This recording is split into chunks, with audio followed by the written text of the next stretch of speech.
A very good morning to you. Welcome to day number 28 right here on the AM show. My name is Benjamin Akakpo. I do this together with Bernice, Abu-Baidoo, Lansah. From us to you, welcome aboard. Now, today is quite a serving we have for you. Right after the news, we'll delve into the news review. And as always on Mondays, we're joined by Executive Director for the Foundation, Media Foundation for West Africa, Suleimana Brahima. Right after that, we get into our big stories. And we start from here. It's the Gold for Oil program, a policy by our government to buy oil products with gold. Government says the move is meant to tackle the dwindling foreign currency reserves coupled with the demand for dollars by oil importers. But we ask, what will the modalities be and how sustainable is this measure? We'll discuss these nitty-gritties together with matters arising from the 2023 budget as well. It's also a make or break for Ghana as they battle it out with South Korea. Can Ghana qualify from the group stage? That is the question on our minds now. What should the team be doing differently? We'll hear from pundits on that matter, and you as well. We'd love to hear from you on that bit. Later this morning, we'll be serving you, since it's a Monday, Drive Safe segment with yours truly. But later, we'll also give you the opportunity to share your thoughts with us via social media with the hashtag AM Show. And when we activate the phone lines, be sure to give us a buzz. On that note, Ghana 4, once more, welcome aboard. Let's do this. Stay with us for the news up next.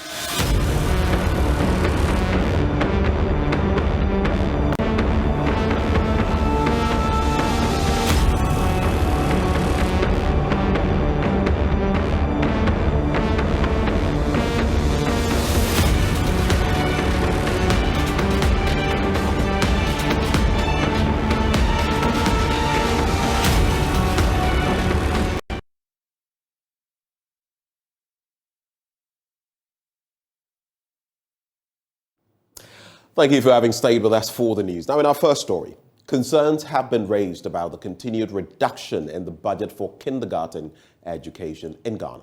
According to the country director of ActionAid Ghana, John Nko, funding for kindergarten education reduced from 817.8 million cedis in 2020 to 43.6 million cedis in 2021. A situation, he says, if not reversed, would continue to affect infrastructure development and access to education. He made the remarks at the handing over of kindergarten and junior high school blocks at Amamfrom and Ataniata in the Ahafo region. Precious Semevo has more. From and Ataniata are farming communities near Hwidiem in the Sutifi South District of the Ahafo region, with a population of about 6,000. The two communities have only two government-funded basic schools with inadequate and deplorable infrastructure. According to Abugri Adabogo, a teacher at Amamfrom DA school, the situation affects teaching and learning. Our structure is very bad. Sometimes if it rains, you could come and there's water in the classroom.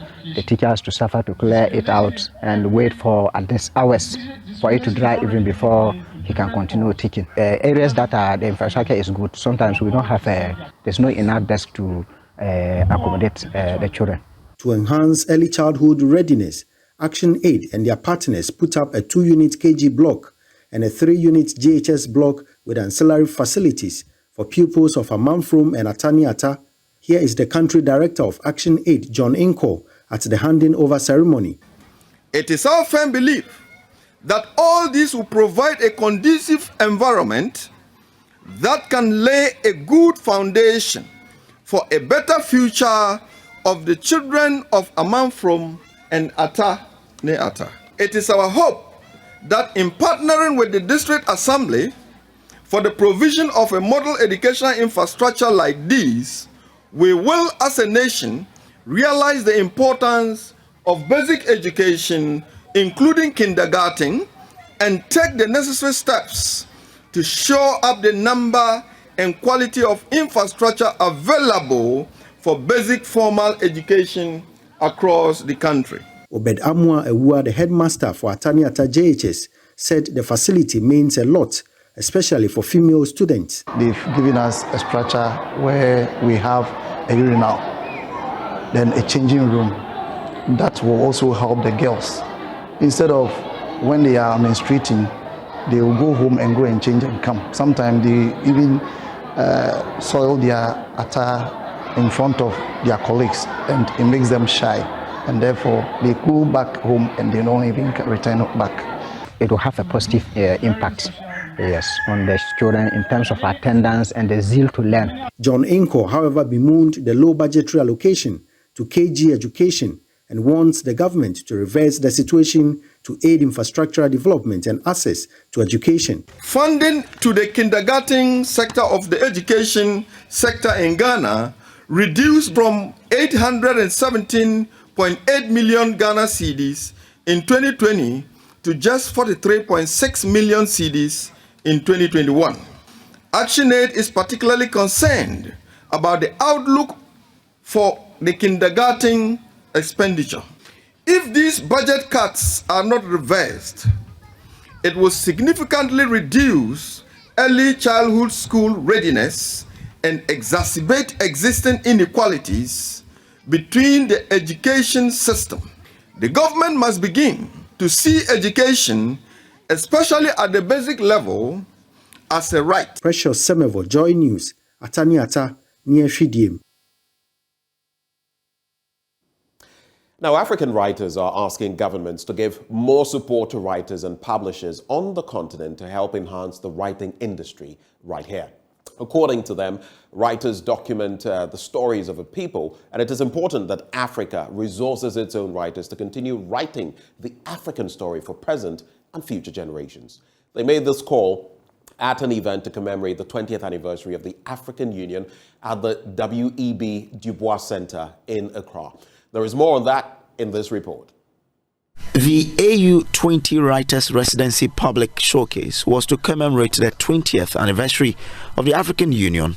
Its objective was to present the writers' completed works to key stakeholders from the government, diplomatic and international community, media, art and literary communities, as well as the public. One of the resident writers, Tony Mochama, explained that the importance of writers is to tell the stories of the people, which is an important part of development. To record the stories. And you know the famous saying that the lion must tell its story to stop being hunted. The African must tell its story in order to stop being immaterial, irrelevant, or ignored. He wants African government to spend more money on developing its human resource base. Billions and billions are spent like on defense. But in our own intellectual development, in culture and the arts, it's among where the least it's spent.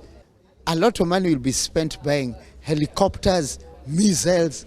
Our black people, our warlike people. This continent will stay the dark continent, not because of skin, but because light is not shining on it. Nigerian award-winning novelist T.J. Benson, also one of the resident writers, stated that African government must look for ways to make the publishing industry an enticing one. I would suggest that they revamp libraries. That is the starting point, making books and the distribution of books on the continent, a priority, because that way the publishing business will be encouraged, and if there are more publishers, distributing books, this will mean they will be willing to take on more lesser known writers, So I would ask the government to look into the distribution of books across the continent, and also subsidize, looking into tax systems for publishers and ways to reduce publishing costs for books on the continent and how books can move easily. The Deputy Resident Representative of United Nations Development Programme, UNDP, Sukrop Koshmukamedov, said the creative arts sector is a critical one that must be pursued rigorously by Africa. Because the innovation and creation industry, they constitute about 1.3 billion of the world economy. And Africa is missing on that opportunity. I think by bringing this initiative and this creative people to be known by bigger audience, we would create the potential for African writers and artists to be more promoted and to be able to get that opportunity and get access to the creation market. Speaking at the ceremony, Sylvia Arthur, the founder of the Library of Africa and the African Diaspora, LOTAD, Ghana, explained that she hopes writers will be integral to Africa and the African Union's advancement over the next 20 years and beyond. It is my hope that African writers will be as respected on the continent as much as they are abroad. LOTAD, for one, will persevere in our mission to elevate African literature to its rightful place as a fundamental part of Africa's cultural heritage. It is my hope that African writers will be integral to Africa's and the African Union's advancement over the next 20 years and beyond. It is my hope that this is the start of a new chapter and not the end of the story. The AU20 Artist and Writers Residency Program aims to use the voices of Africa's creative talent to mark a historic moment in the AU's leadership of the continent's development, unity and peace through a celebration of Africa's culture, creativity, arts and innovation. For JoyNews, Samuel Kojo Brace, WE Du Bois Center. Now, a security analyst is urging government to emphasize social justice and equity over militarization in dealing with the threat of terrorism. Ghana's fight against terrorism and extremism is expected to gain much momentum as government secures some $150 million to invest in security infrastructure against a spillover from the Sahel region. According to the Vice President, the money will go into improving facilities and security in 48 MMDAs, the northern sectors and border towns of the 4 West African countries. The project has been conceived and designed to address the effects of the spillover of conflicts and extremism from the Sahel region, reduce vulnerability because of exposure to the impacts of climate change, strengthen local institutions, improve economic opportunities, and build public trust. This is very significant as countries all over the world are pursuing strategies to address these challenges in view of the anticipated worsening of the situation if the necessary interventions are not promptly instituted. Distinguished guests, ladies and gentlemen, the SOCO project, as conceptualized, takes cognizance of regional perspectives and impact of the issues that are common to the 4 countries, whilst enabling country-led actions that respond to local needs. It also leverages experience sharing on prevention of the spillover effects from the Sahel, fragilities, climate-related risks in the 4 participating Gulf of Guinea countries, as well as conflict prevention for the affected countries. Now, the Gulf of Guinea Northern Region's Social Cohesion Project comes shortly after the Accra Initiative Conference that saw 7 African countries engage in strategies to avoid attacks in the sub-region. Local Government Minister Dan Boche has been explaining to JoyNews how the project will be rolled out. It's a regional project, as you might have heard. It involves La Côte d'Ivoire, Ghana, Togo, and Benin. And then so we are going to fight all these things together. The Ghana is $450 million project. Ghana has 150, La Côte d'Ivoire 150, Benin $90 million, and Togo $60 million. The project, as designed, has about 5 components. But the first 2 components that directly affect the communities is to invest in community resilience and inclusion, and then also build foundation and capacity for inclusive and resilient communities. So that is how the program has been designed. And there have been a lot of training activities among the districts. We have 48 district assemblies who are involved in this project. And they have been selected based on their vulnerability index and other things. And it's happening in Upper East, Upper West, Northern Region, Northeast, Savannah, and Oti regions. We are still in the design phase. As you might have heard, it was launched by the Vice President on Friday, the 25th of November. And we are still working on we have the program action manual and everything implementation programs, various committees are being formed, training programs are being done now, and we are very confident that early next year the project will take off. Yes, you've talked about training programs, but what other areas will this be? Will the money be concentrated?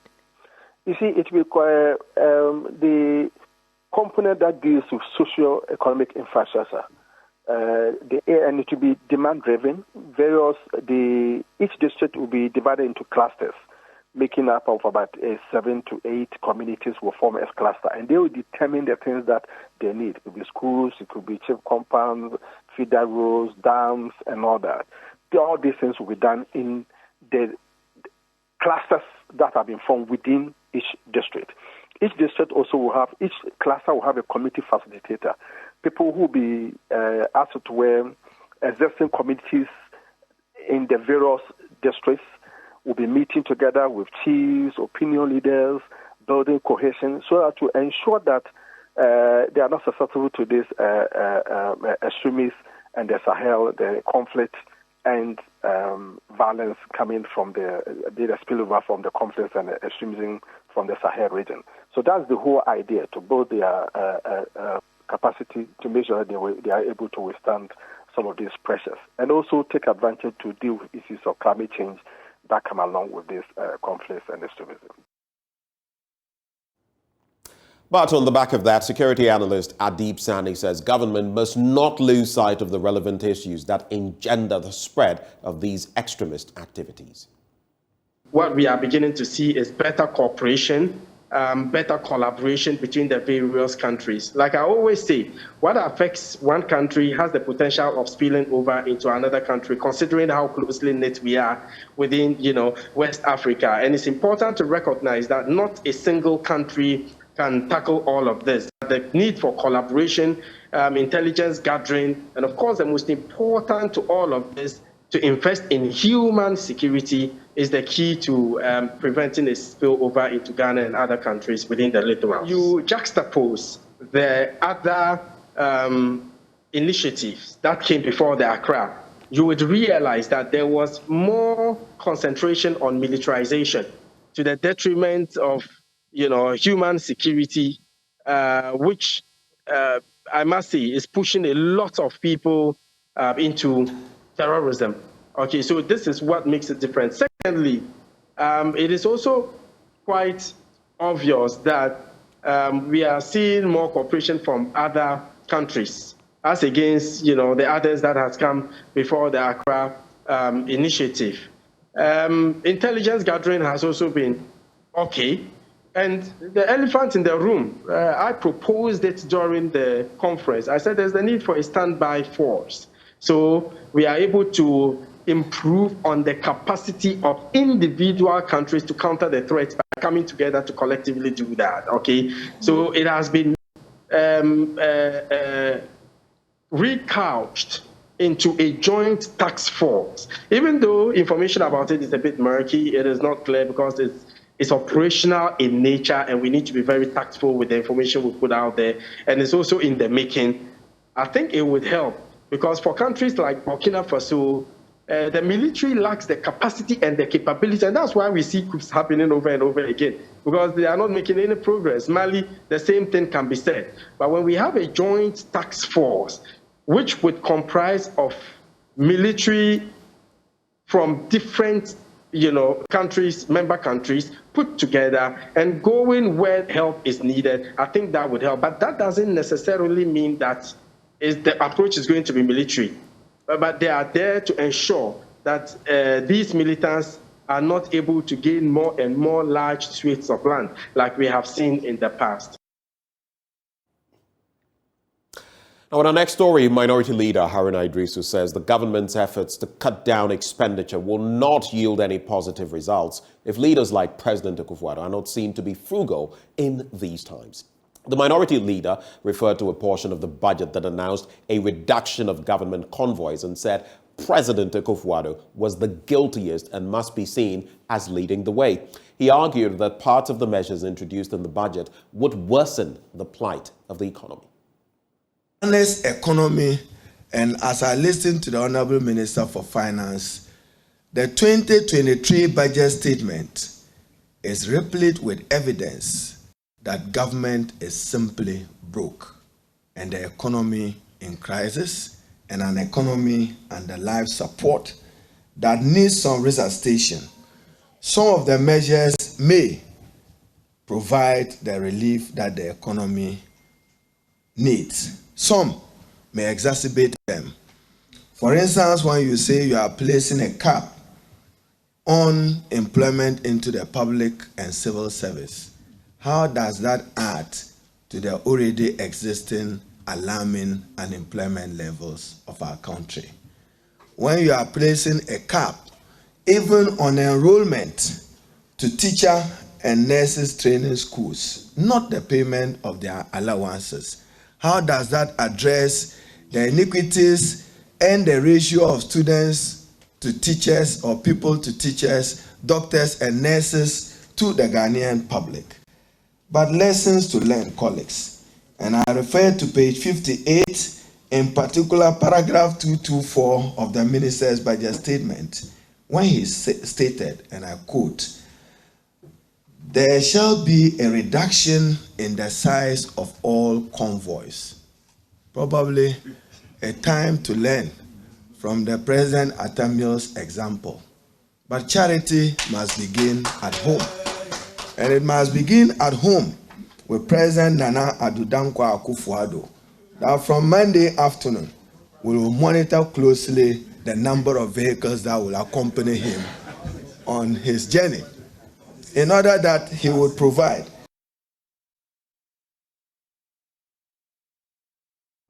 Well, that was the minority leader. The majority leader on his part, that is the leader of government, business and parliament, Oseiche Mensah-Bonsu, said the 2023 budget was good news for the citizenry because it increased social spending, which would cushion the poor.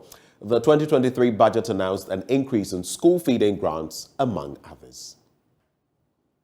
The fact that external shocks such as COVID-19 pandemic and the Russian-Ukraine war have conspired in a very unhallowed manner to worsen the vulnerability of the Ghanaian economy.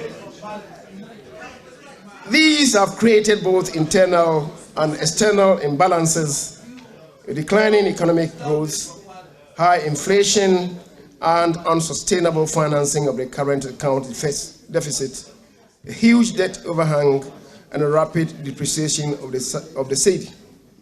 Sadly, these variables have brought a lot of hardships to the citizenry, particularly the poor and vulnerable.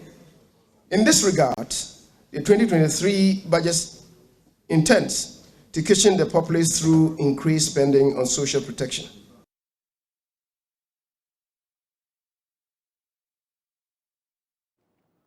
Well, those were the takes of the minority and majority leaders, but that is how we cap off the AM news this morning. Stay with us, though. We get into the papers and let you know what they have to share. The news review up next.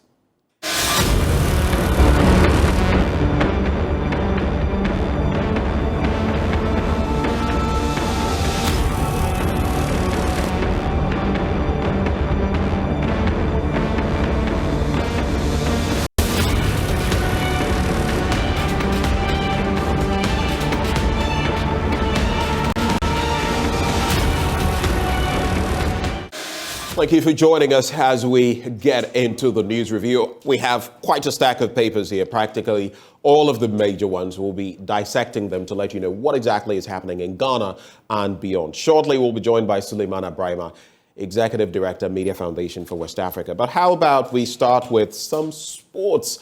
I don't know what your thoughts are, but let me know. What do you think the scoreline is going to be today as our Black Stars lock horns with the South Koreans? They play very fast football, and at least we can benefit from the fact that in that first encounter in the other match there, it ended in a stalemate. So we have it all to work for today, having lost painfully to Portugal. And interestingly, I don't know whether you've seen the articles, but a former English referee, a former player, and then a former referee as well, both saying, look, that was not a penalty. And in the least, the referee, the American referee, should have gone to VAR. Well, It's past, it's gone, and maybe as the GFA has pushed for some action to be taken on the said referee, Ismail, maybe we can get better moving forward. Maybe there'll be a little more caution and fairness because, look, while some African countries got some very good results, Morocco, for example, yesterday downed Belgium, the second-place team, by 2-0. That was fantastic. Senegal also breezed past Qatar by 3-1. But there is that tendency to cheat or feel cheated at the world stage. And it's something that I think African football federations ought to look at to ensure parity because our numbers are already very small. We only have 5 representatives this year. But what do you think the scoreline will be today? Ghana, South Korea. You can share with us via WhatsApp, via Facebook, I beg your pardon, with the hashtag AMShow. I'd love to know what you think how you think we're going to fare. But let's get into the papers now as we await Suleiman Abrahima to join us. Jospong partners Thai companies for rice production. And that story is on page 16. There's also Ghana wins appeal in Norway case. And if you remember that case about consulate there, it's quite a situation. But we've won that case. I'll bring you some scope to that story. Amate Otoado vow to stop Korea as Black Stars play today. We can only wish them the very best. We're with them fully, physically, spiritually. We're praying for them. But we also know that on the pitch, it's not talk, it is the walk. And we pray that our boys are able to walk the talk later today. There's also gold for oil.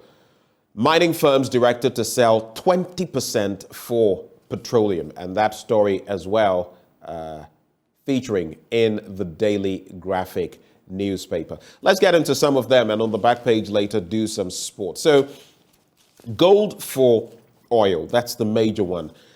From January next year, the government will exchange gold produced locally for a portion of the petroleum needs of the country. Now, the Gold for Oil program will enable the country to use part of the gold produced locally to purchase oil as part of measures the government is putting in place to secure regular and affordable petroleum products for the Ghanaian market. The move is expected to stabilize and help reduce the prices of petroleum products at the pump. The Minister of Lands and Natural Resources, Samuel Abu-Jinapor, who disclosed this to the Daily Graphic in Accra yesterday, said the measure would also help ease the pressure on the local currency, the Ghana cedi, with the possibility of strengthening it. In order to obtain the needed gold to support the program, the economic management team of the government had agreed with the Bank of Ghana to purchase in Ghana cedis at least 20% of all gold produced in the country before the rest was exported, Mr. Jinapor explained. Now, the minister said the purchase of the 20% minimum amount of gold would be part of the Bank of Ghana's domestic gold purchase program, which started at the beginning of this year. Now, to secure adequate quantities of gold to implement the program, Mr. Jinapor directed the Minerals Commission and the Precious Minerals Marketing Company to ensure that large and small-scale mining companies sold the required minimum amount to the government in Ghana cedis. And so that is the situation there. This is basically to stem the tide of pressure on the Ghana cedi and stabilize and reduce ex-pump prices of petroleum products. The question on my mind, though, has to do with gold itself and gold prices, which also fluctuate. Yes, the fluctuations may not be as volatile as we see it sometimes with our Ghana cedi. But what happens to the volatility of gold prices in that exchange? And of course, if the price of petroleum products go up, it would also mean, from my lay understanding, that if the price of gold is stable and the price of oil is rising, at some point you would need more gold to get the same amount of oil. So what are the pros and cons, the positives and negatives of this enterprise? I'm sure those who are delving into this matter, the Minister for Lands and Natural Resources and others, are taking stock of some of those. It's a matter that when we're joined by Suleiman Abrahima, I will run by him. But let's go to page 16 before we come back and do some international stories and then sports. So, Jospon Group of companies has entered into a partnership with major rice industry players in Thailand to develop an integrated rice farming project.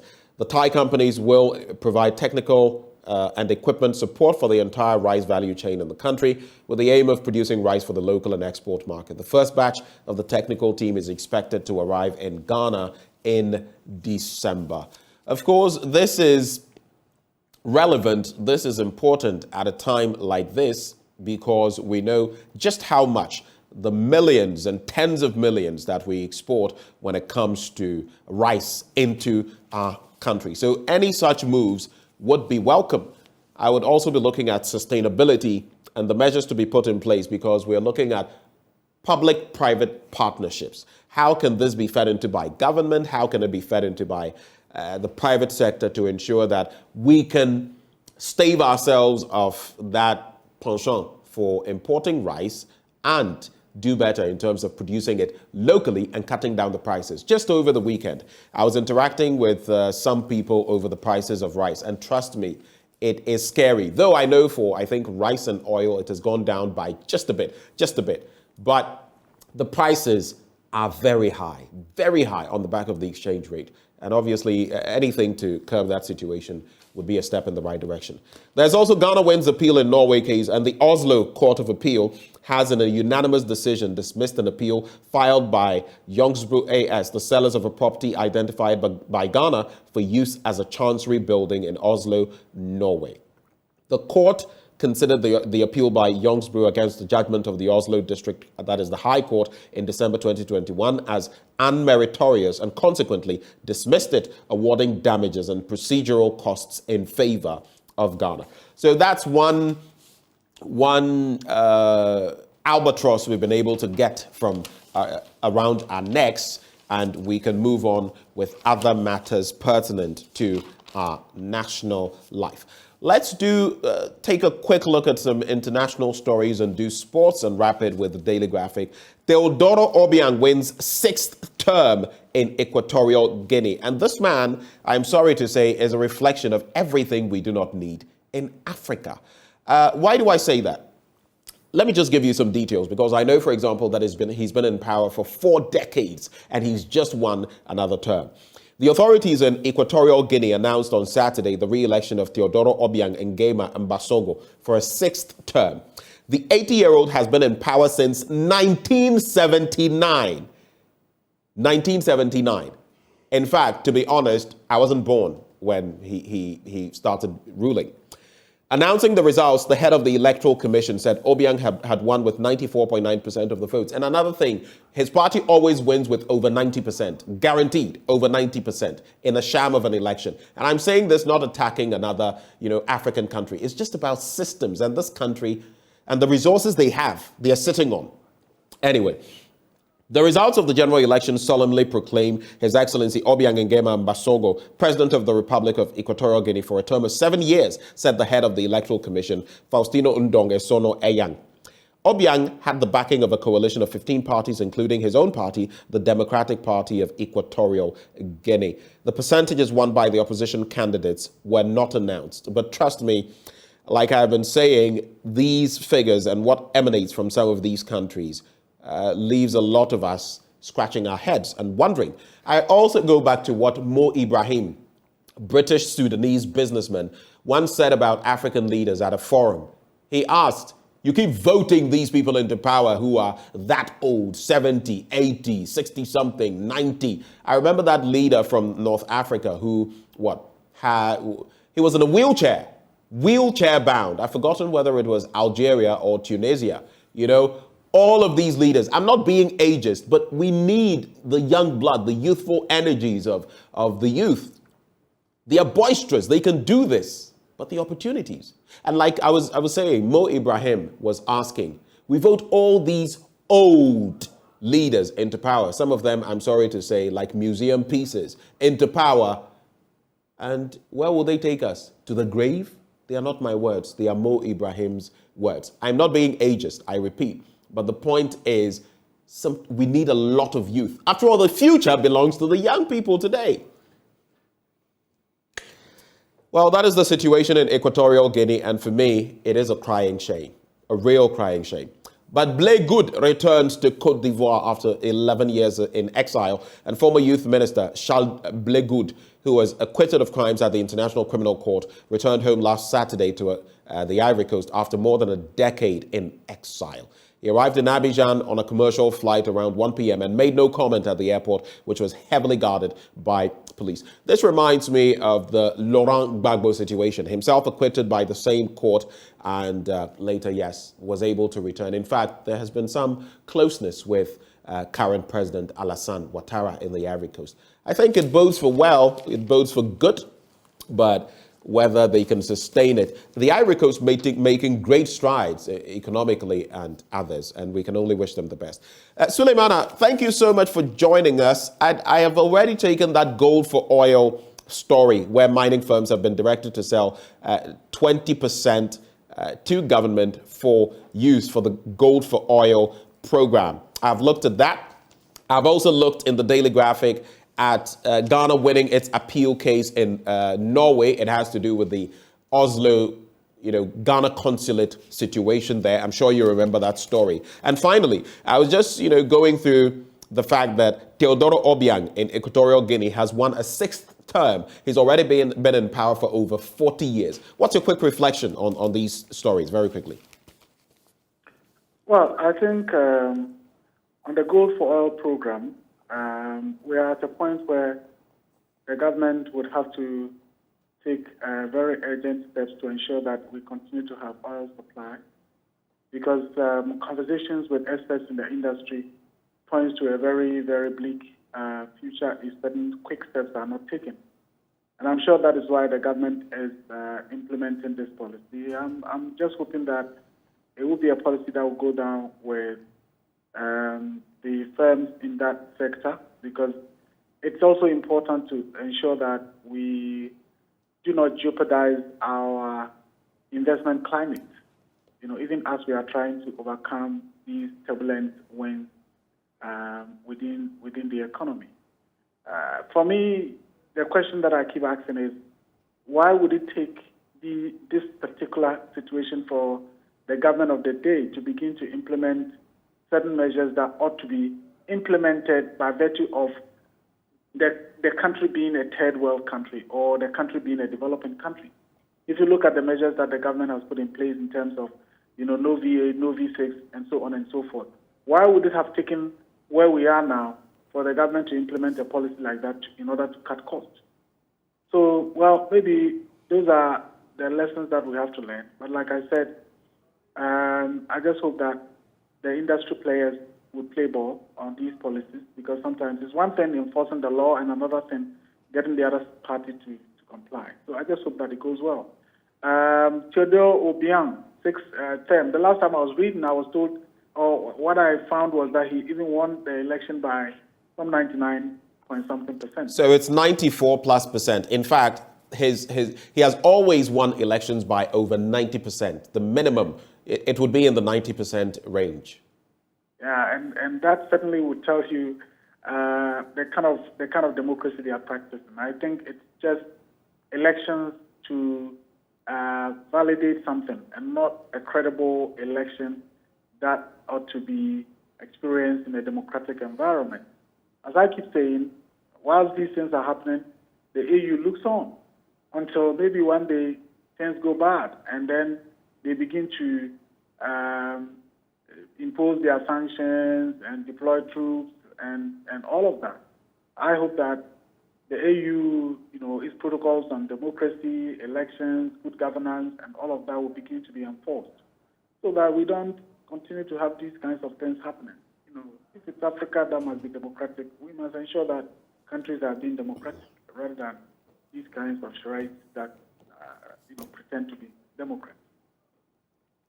Okie doke, let's get into some other stories very quickly. On the back page, and let me just do this because I requested that some of you share your thoughts about what the scoreline would be for the Black Stars later today. So Theo Walker Smith has joined the live feed, and he says, Ghana 2, South Korea 1-0. And this one's from Ahmed Abdulrahman Ladan, says Ghana 3, South Korea 1. So for both of you, a difference of 2 goals. That reflects the story on the back page of the Daily Graphic. Amati Otoado vow to stop South Korea. Picture there Son Heung-min of South Korea and Tottenham, and Daniel Amati of Ghana, and I believe Leicester City. Both of them pictured there. What is your prediction, Suleimana, for today's match? We lost by a goal's difference, a dubious goal, penalty, I should say, that was awarded Portugal. But what are you expecting today?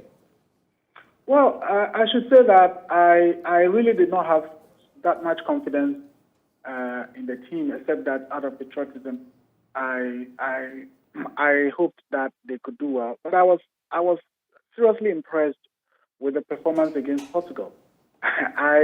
If you had asked me at that time and I wanted to be candid, I would say, look, they would just load us in that game. But really, when we opened up in the second game, it was second half. It was quite clear that we could just play them on equal basis, and we could stand the same chances in terms of winning. And so going into this game and with that reinvigorated, expectations that I have, I can only say that we should win, and we must win, and I'm sure that we will win. In terms of a scoreline, it's a difficult one to predict. I just know and believe that we're gonna win to keep our chances alive.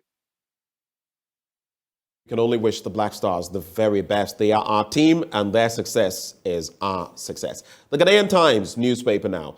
There's Gold for Oil program from January 1st. The story is here as well. Veep launches $450 million multi-country credit facility to address socio-economic challenges in northern Ghana. And there's Oslo chance rebuilding case. Norway dismisses appeal against Ghana. Stories we've already seen. So let me just do the one on page 15.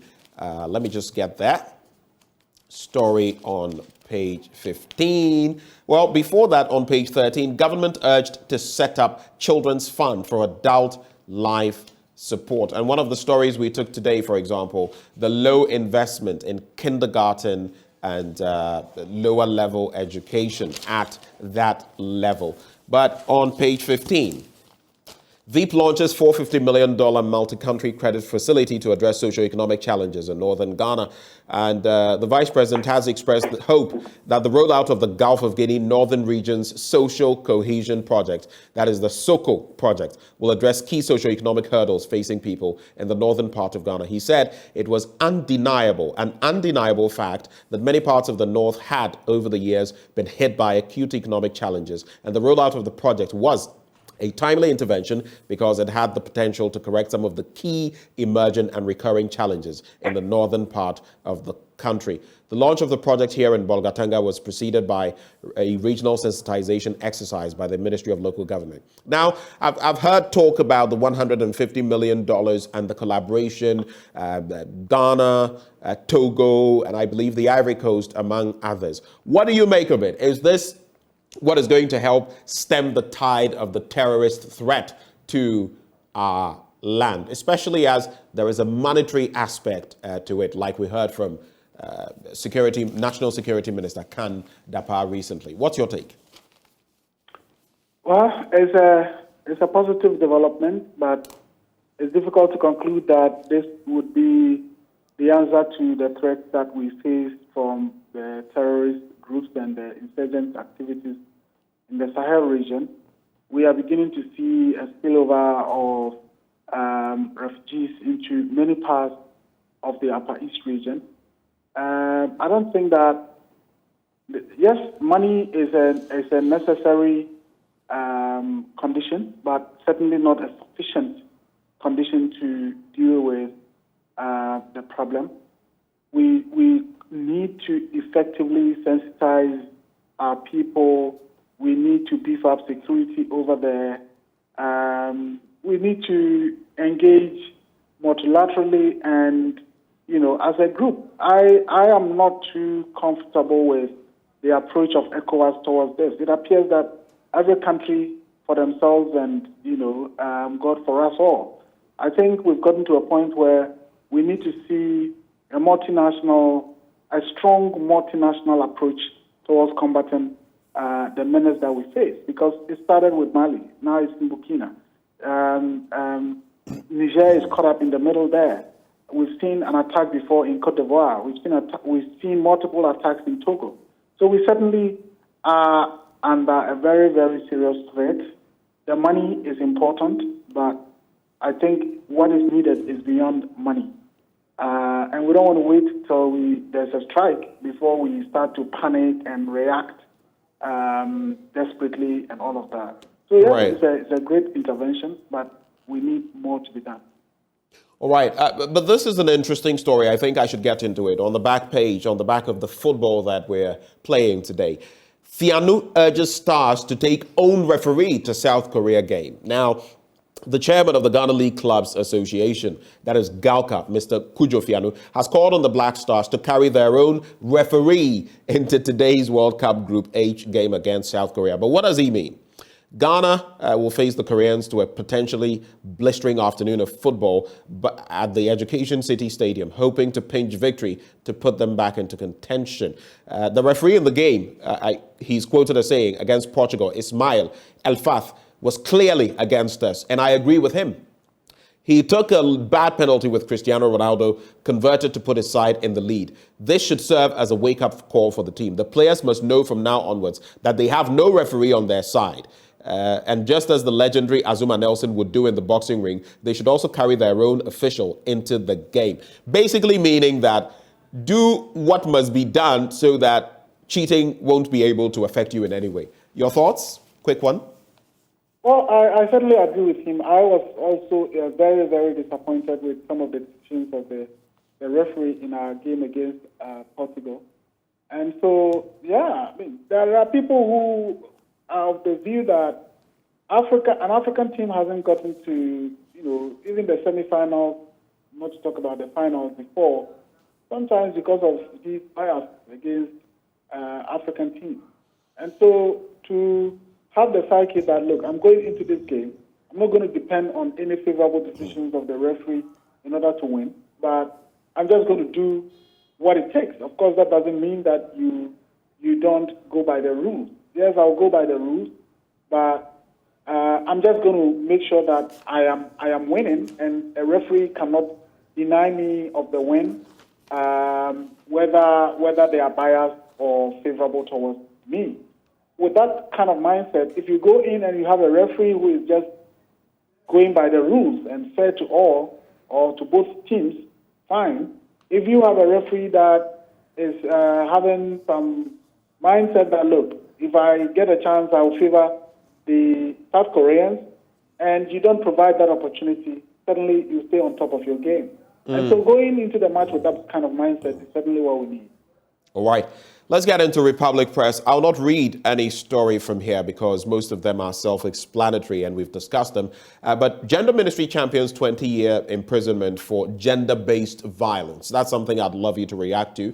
Let's collaborate to end Apenkwa road crashes. That's according to the Accra mayor. And, that situation keeps taking lives, precious lives. Africa needs new strategic framework for industrialization. That's according to Alan Tremating. But some people in recent times have questioned his own situation when it comes to industrialization in the country, aka 1D1F, among others. Then NDC MPs lament government job freeze. Now, we do know that in the civil service from next year, January, there will be a freeze on employment. And that has been taken up. And finally, I'm not anti-Mahama, Ofosu Ampofu says so. So what do you think about the call by the Gender Ministry? 20-year imprisonment for gender-based violence. There's also the road crashes in Apenkwa. The Accra mayor is calling for collaboration to end it. And Alan Tremating calling for a new strategic framework for industrialization. Has he himself done enough? You could also talk about the NDC's lamentations. Quick reactions? Well, gender-based violence, a very, very important matter affecting many people in our society. The gender minister comes from the Northeast region, and let me say the Northern region for that matter. A lot of the things that happen in that part of the country, are serious violations, but sometimes considered, culturally appropriate, culturally not considered abusive, and all of that. I still believe that a lot of education sensitization has to be done, particularly for our men, and also especially for societies that have cultures that tolerate abuses, particularly against women. It's a very, very serious phenomenon. I don't think that the solution to it is simply to say more years in prison for offenders. I don't think people commit it because the current legal regime imposes a mild sanction against people found culpable to have indulged in gender-based violence. I think people do it because they feel, well, it is something that is culturally accepted. Why? If I have my wife and I beat my wife, that's my wife. Why would anybody care? And so on. So education for me is critical, and of course letting the law work is important. People who are involved in gender-based violence advocacy will tell you sometimes you want to engage, and the victim's family now comes pleading, no, we don't want this matter to go to court. No, let's settle it at home, and those are the kinds of things that really do not help. 1D1F, a terrible failure. I don't know whether we can blame Alan Chomantin. I'm not too sure about that, because the president sets up an architecture that makes the 1D1F whole exercise coordinated from a supposed ministry for business, a ministry for special initiatives, and a ministry of business was created, and all of that. People say, look, Alan was basically set up to fail, because the president, there's a ministry for trade and industry, and then the president sets up other subsidiary ministries and then parcels out everything that the Ministry of Trade is supposed to do to those ministries. So clearly, for me, Alan was set up to fail. For whatever reasons, I don't know. So I honestly don't think that we can blame Alan Chomantin if the 1D1F thing has proven to be a failure. Right. NDC, whether pro-Mahama or anti-Mahama, well, that's something for them. I know. Let's get into some other stories quickly. So, and I'll just take a few headlines from some of the papers to wrap the conversation in about a minute. There is, so the same story about the oil purchases, then the launch of that project for 6 regions, and the Norway court issue as well in the Daily Guide newspaper. But it also talks about stealing the show in Qatar, that is Ghana, and it has to do with the decorative designs and the dressing of our fans there. The final newspaper, job creation, 500 prisons office assistants begin training. Then there's also 2023 budget. You start to drive job creation. Let me just pick your, okay, so let me hold on before I pick your thoughts. The Jospong issue is here as well in the Ghanaian Publisher newspaper. There's also 10 billion Ghana cedi You Start leads job creation. And finally, the new crusading guide. Norway court dismisses appeal. Government to pump 10 billion Ghana cedis into You Start. Basically a regurgitation of the same stories. How do you react to the 2023 budget briefly, and the fact that the majority leader says this is going to better the social capital of our country, while the minority says with e-levy, VAT, and the situation and all we know about the bonds and all of that is only going to exacerbate the plight of the Ghanaian? Quick reactions to that, and it's a wrap. Well, the 2023 budget certainly is not a positive news for our country. There's only perhaps one thing that for me is positive, and that is the fact that having driven us into a ditch, the same government now realizes that they need to do things that are reasonable, including the measures that have been taken to cut back on the tax for appointees, free fuel, free this, free that. Now, having gotten us into that deep pit, they are promising that, no VA, on intercity or within intracity, no V6, cut back on this allowance, cut back on that allowance. So maybe that's the only thing that I see as reflecting a lesson that has been learned by the government. All other things in the budget, I think, points to a really excruciating time ahead of us. Right. Now, they keep talking about job creation. The same budget that talks about no employment free within the public civil sector. And we are in a country where a lot of people look up to the public and civil service to gain employment. Right. And then they are talking about U-Start. They talked about e-levy being whatever to get us the money to do that. E-levy has been a failure and was bound to fail. We pointed to examples elsewhere where similar things have failed. They still insist it will work. Now they've reduced it. It happened in other countries the same way. In Uganda, a certain percentage was pegged. It didn't work. They reduced it. It didn't work. Eventually, they had to scrap it. Government will come to the point where it will scrap the e-levy, certainly. And I don't know why they keep promising and why they think that people will still believe them. Right. For all the fantastic promises they made to get the votes of Ghanaians in 2016, right. And the monumental failure so far, I don't know why they still think that people will believe them when they make these fanciful promises. Well, interesting, your take there, but we're grateful as always, Suleimana, that you've joined us for this conversation, and we wish you the very best of the day. Let me just wrap with some of my thoughts with the Daily Dispatch newspaper. Kwesi Boche, from my lecturer to a senior brother for over 42 years. That's according to Ben Efson. There's also Baumia launches Amabuzia's book, The Bittersweet Pill of Politics, and withdrawal from West Wuogon by-elections was to save lives, NDC's Ofosu Ampofo says so. Let me congratulate Elegant Homes, one of those stalwarts for us when it comes to our Habitat Fair. In that recently organized Ghana Property Awards, they were judged Best Residential Developer, Middle Income Luxurious category in 2022. That is Elegant Homes. Congratulations to Dorothy Efuakwashi and her team. But right before we get into sports, you know water is life, right?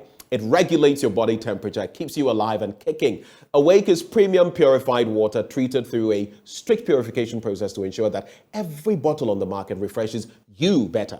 We have the perfect sizes for all occasions, 330 and 500 ml bottles to fit your pockets and bags, 750 ml for the heavy drinkers, 1.5 liters for those who always want more, like me.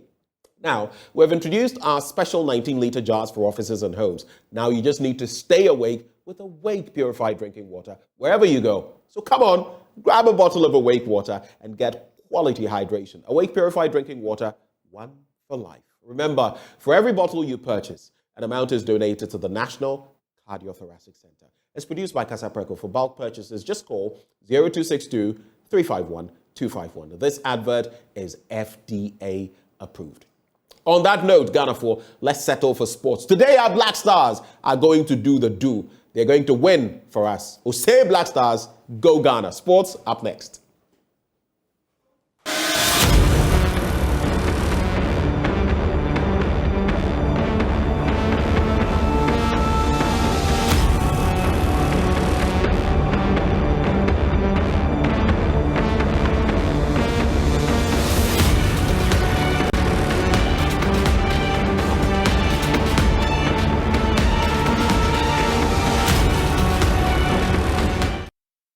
So it's week 2 of the ongoing football festival in a rather revered Arab region. I'm talking about Qatar.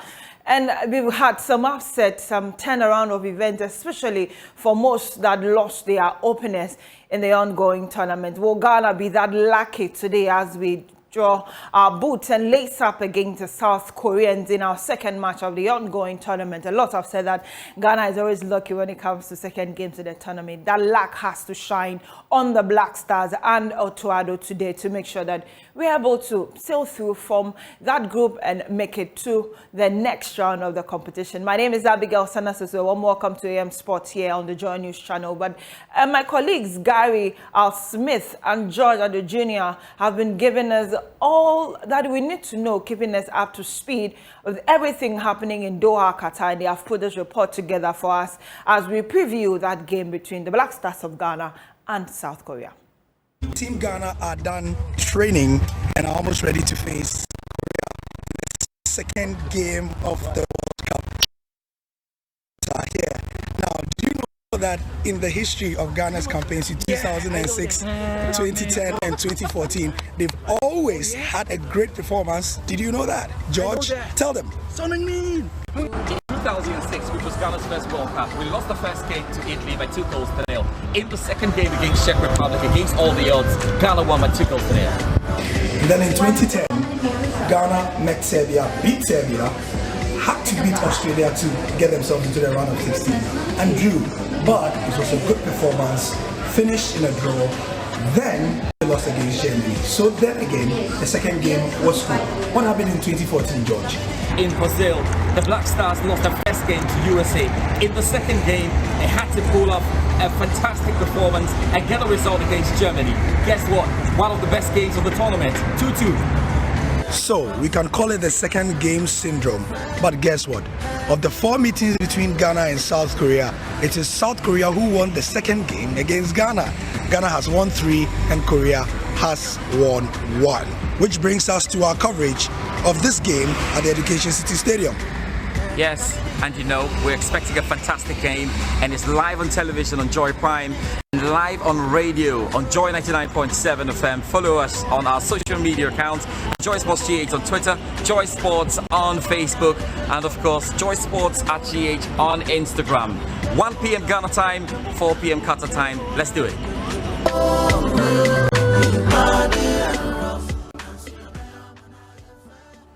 No doubt about it. We are going to give you all that you need to know, especially that game on radio and on TV and on Joy Prime. So you can join us at 12 noon for that discussion leading into that big game later at the Education City Stadium, like my colleagues have said. But ahead of that, Coach Addo and player Daniel Amate were assembled for a presser.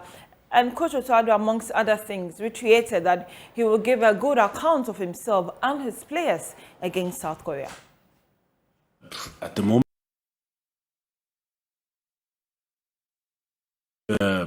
moment, looks like Portugal, but if they would be a little bit unlucky, we could have drawn against them. So you see anything is possible, and Uruguay is good, and South Korea also. So I think it's an equal group. Anything can happen. There might be some surprises with nobody is calculating with, but at the moment it looks like Portugal is ahead of the group. This one, sorry but I can't answer. If I go in details, we will prepare South Korea to play good against us. So I hope you were on my side, but this question is a little bit made me thinking. No, sorry, I can't answer this. But we will see. Okay, what I can see, we see a passionate team. You know, we will see the same passion which they showed the last game. This I'm 100% sure is a big stage. Everybody's hungry to play. Training good, making it difficult for me to make decisions, and really looks good. And they will show it, I'm sure. Players have to be very fast in their head, and especially if we switch also with what we did against Portugal, the formation, and we play it differently, and they have to be fast and adaptive. But this is what they're doing in their teams. Amate is playing Leicester City. It's not a small club, for example, and this is the things they face there. And things go fast, and they have to be very fast in their head, and they did well. Surely we always have a plan. Good morning. And no matter if we would have even won or lost, this was also our plan after the match, to train in the morning and then give them free till 9 o'clock in the evening so that they can see their friends and families. So, but this hasn't got anything to do with the result. This was our plan from I don't know, we planned it in September. And we surely want our players to feel well and to have a good relationship with the players. And I think personally, if you have a good relationship with players, they can perform even more.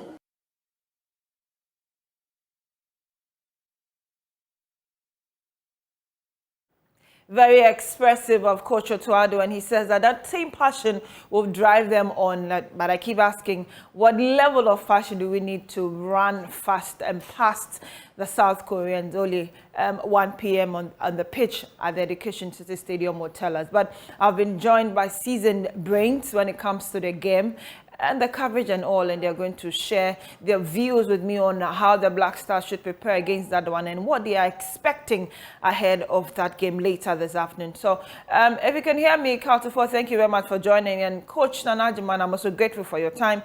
Mufta Nabila is also standing by to give us some conversation, but I want to speak to the Ghanaians first. Coach, I would want to begin with you because we'll need more tactical brain and more tactical know-how to go into this one. We spoke at length after Ghana lost to Portugal, and you pointed out a number of things that didn't really sit down well. Is it passion that we need, or we need a man to go out there and do the job?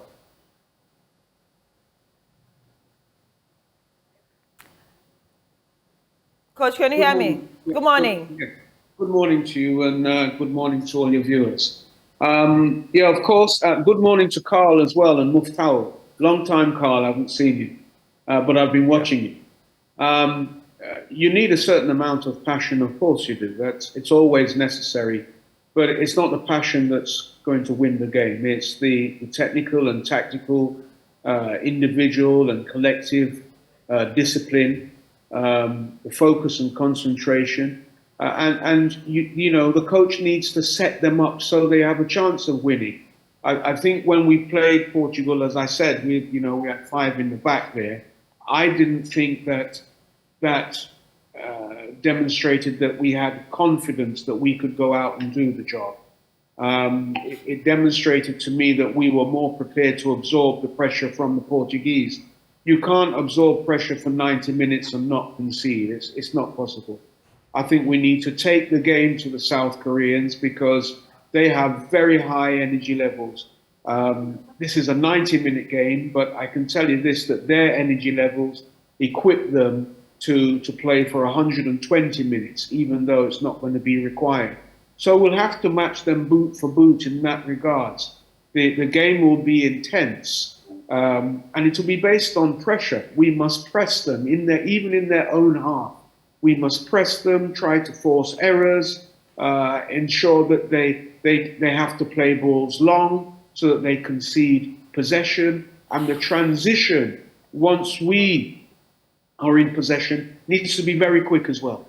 We don't have time to play around in the back, which will allow them to organize themselves and to regroup and to be ready for our attack. We must transition the play very quickly. And be very forceful in our approach. I believe in terms of personnel that Tariq Lamptey should be there on the right-hand side, Gideon Mensah should be there on the left. I even believe that Kufitre should also start, and that we should use 2 strikers. We've got about 3 strikers out of the 8 that were listed. 3 are really strikers. And I think that let's start with 2 strikers. In the last game, we started off with 1, with Andre improvising as a striker. Let's start with 2. Let's give ourselves a fighting chance. And if it's not working at halftime, we can change things around. But that would be my approach. Okay, Coach, thank you very much. Please hold it for me, Carl, before I think Muftau will want to take leave of us for another assignment. So Muftau, briefly, we got to you. Prior to the first game, the hopes were high, adrenaline were all over the place, expectations of the Black Stars were off the roof. But here we were, we lost that game. What is happening in Doha, Qatar, ahead of the South Korean clash later this afternoon? Abigail, earlier I actually asked the question about passion. And if there's any passion that is going through the adrenaline of anyone, that passion is probably coming from the supporters. Right here where I am located is where the supporters were singing and dancing and praying on top of their voices to the Almighty God to give the Black Stars the needed win. Many of them have said Ghana has never lost a second game in the history of their participation in the FIFA World Cup. So they were praying here to ensure that the Black Stars have a very good game against South Korea. later today. And some of them are still even here with me. And they are quite optimistic that later tonight, the Black Stars would have a very good game against South Korea and probably pick up a win. First of all, when we spoke the last time, people were here dancing and cheering. What is the mood like as we head into tonight's game against South Korea? Yes, for our camp, like supporters can we see we are charged, and we have hope in our team that we are going to deliver this evening. But the problem is, last time I said it on this platform, that if you do things right, so today I will say it again, if you do things right, you score and score it on Friday. But if you go into the game with favoritism, you select our players, the player that we think they will play for us, then we are going back to Ghana. No, but every coach has got a decision to make. No, it's not about decision. At times, Dr. Keke someone said something like, if you know how to go, you also know how to watch it. We know the best players on top. I said, no serious coach will play Baba Rahman ahead of Gideon Mensah. No serious coach will do that. Someone who can attack, who can defend, and you put that person on bench and play someone who can know even runs. So that's what we are doing. So we expect Gideon Mensah to start for this game. You expect Gideon Mensah to start for this game. You to tell me, pretty quick, how confident are you heading to the game against South Korea? Today we are automatically sure that we win this game. About 2 goals to 0 because we are telling Coach Addo to do critical selection. If Coach Addo take better selection, Ghana will win this game. Because we can't afford to lose this game. Two African countries lost their first game. Second game, they have won it. So Ghana is our turn to win this game today. So Coach Addo should select the right players for the game. We try to select the right players. Okay, but so yes, and what do you try to see tonight? Yeah, I believe we win 2-0. 2-0. Your family is watching. Yeah, my family is watching. I beat all my family members. Yeah, we win 2-0. Yeah. But so we would have to run away from you today. We are hard pressed for time here. I want to speak to our experts here. Carl, sorry for keeping you waiting, but Coach Addo during his presser said that playing 5 back, like we have thought back home that he was trying to soak the pressure and giving respect to the Portuguese. He said, no, that was a game plan. For you, did it work? And like the fan said, did Addo do the right thing or not against Portugal?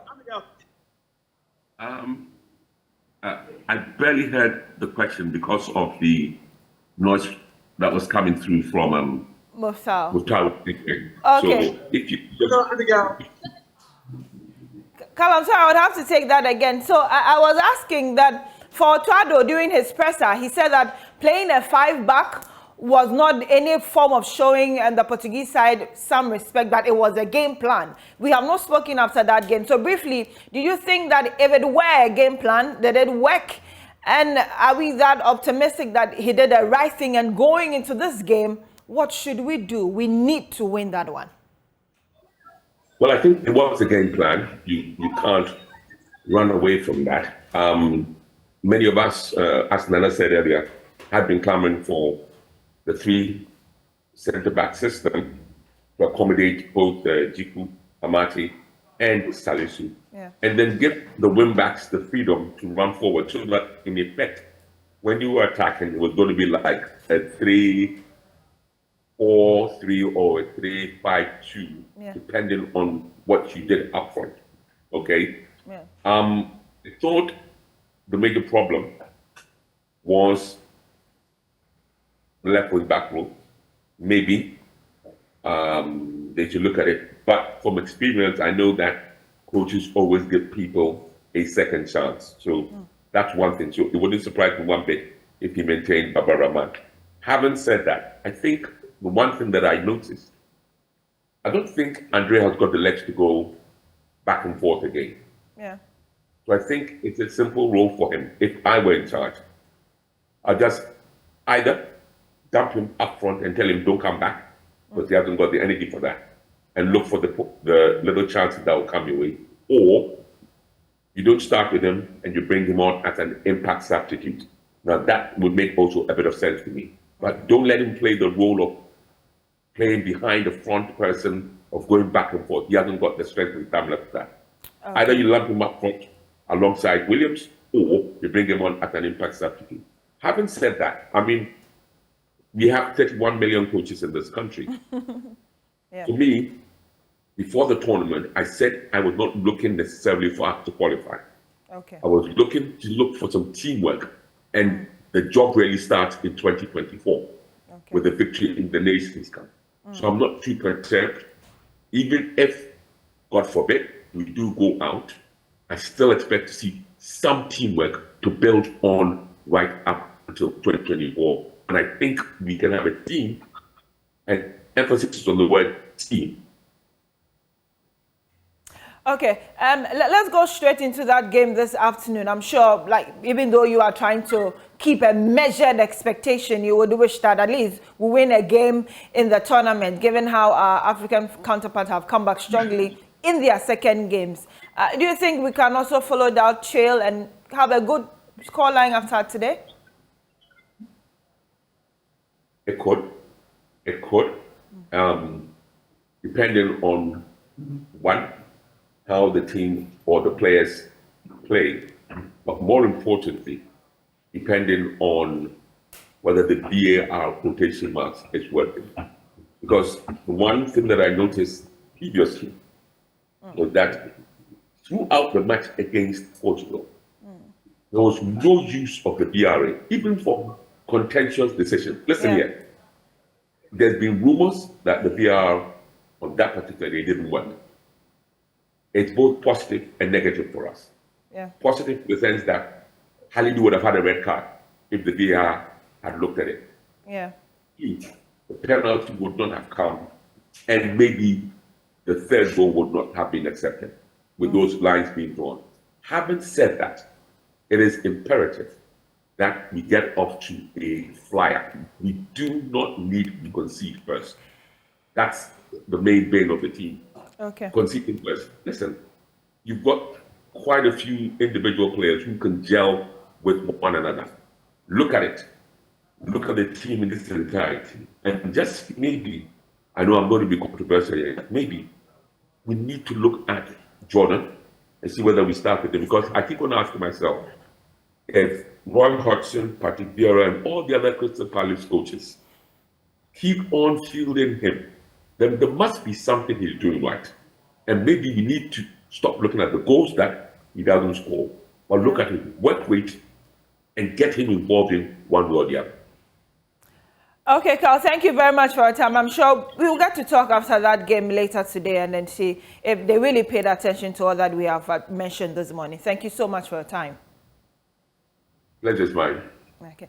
Nana, I'm sorry for keeping you waiting, but Carl made some salient points how we need to prepare for that one against the South Koreans. This is a pacey side that will need us to run and outrun them if we really want to win. So briefly, how do you think we should approach the South Korean from a tactical point of view?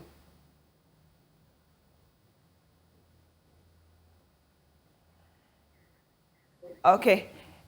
Nana, can you hear me? Sorry, I can't. My apologies. Okay. I say we maintain the defensive three. Okay. We keep that. There's no need to change or improvise on that.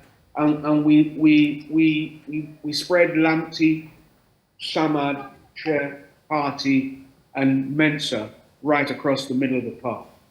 And then I think what we do then is we put Williams to partner with Semenyo. And we see what happens in the first 45 minutes. That's what I think is important, because this team will give them, this team that I'm outlining to you, will give them a run for their money for 45 minutes. Won't be perfect, but at the end of the day, what we will have on the bench is something that's more dynamic than we've had before. Because as Carla says, Andre can't last the entire duration, but he has a fantastic eye for goal. Yes. If it's 0-0, we can bring on Andre. Okay, Nana, thank you very much for your thoughts. We can also join in with Kudus. Okay. You know, it can be more dynamic and more impactful than the first half if things aren't going our way. Okay, Nana, I'm sure we'll talk again after the game like we did with the first game. So we are grateful for your time this morning. But I'm also joined by Dr. Nyaho Tamaklo, former president of the association, board member of one of the oldest clubs in the country, Accra Hartlepool. He had a lot of in-depth and insight when it comes to the game and the players at hand. Doctor, it's good to have you this morning.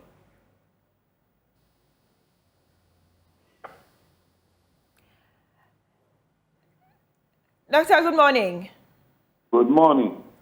How are you? I'm very well, Doc. Yourself, please. I'm fine. Well, it's a World Cup period, and sorry to have woken you up this early if we are not already up. But you have been at the helm of affairs before, seen it, been there, not at the World Cup though, but you've led and known these players as they have gone through the ranks. Ghana at the World Cup lost our first game. We are going into the second one against South Korea. Your impression of the team so far, and what do you think we can do right today? I think firstly, as a team, we have to work carefully at these three things. If we lack any of them, we shall flop. Stamina, speed, and resilience. I say so because football is not what it used to be. That mambo type of football the Brazilians used to play years back is not so.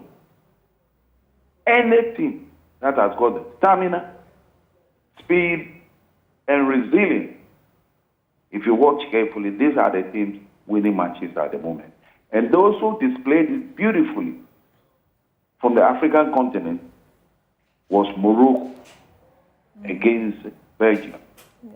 So I would say, these are the three things that should be at the mind of the technical people. If they have trained them to have that stamina, if they have trained them to have that speed, the 100-meter speed, and if they have trained them to be resilient, I'm sure we shall win this match. You watched that game against Portugal. We didn't show all of these three elements in that game. Absolutely absent. Absolutely. It was in the second half that I saw traces of this in my game. And also, that brings my mind to one thing. When you win a match or you are playing a match, it is not necessarily trying every player. A player who has got to a goal, you don't drop him immediately. And you don't just drop him, but you drop a very, very important defender or midfielder. I'm not surprised that we lost that match. Okay, Doc, that's why the fact that you saw some glimpses of this resilience and speed and stamina you're talking about latter part of our first game. Do you think that we have the men to show that in the second game through and through, so we get the much needed points from South Korea? Look, what we are going to do, or what is happening in Qatar now, everything depends entirely on the technical team. Their ability and experience is what we see being displayed at the various stadiums. So if we have the men, and I'll say we have the men, and we don't have good handlers, then we shall be in trouble. Now look at what the Germans did yesterday to the Spaniards. Yeah. It tells you straight that the tanker team is really, what do you call it? They know exactly what they are doing there. You can see. If we lack these three areas that I've mentioned, it's not a question of prayer all the time. Prayers don't answer everything. It's the work you put in that will give you the good result. And the leadership. And the leadership, when I say leadership, I'm talking about the technical thing. The whole thing rests on their shoulders. Okay, Doc, thank you very much for your time this morning. But before you take leave of us, are you still optimistic of a win today? No, if you say, look, I've never been pessimistic in my life. You follow me. But I believe strongly that if you work hard, whatever you want in this world, you can achieve. We are grateful for your time this morning on the JoyNews channel, Dr. Nyaho Tamaklo. Always a pleasure to speak to you. Okay, so I think we had some good insight going into that game against South Korea later this afternoon. But remember that we live commentary on Joy FM, and also you can watch us on Joy Prime with a discussion from 12 noon with Nathaniel Atto and his panel ready to give us that game later in the afternoon. My name is Abigail Sanasasu. Thank you for your time on AM Sports.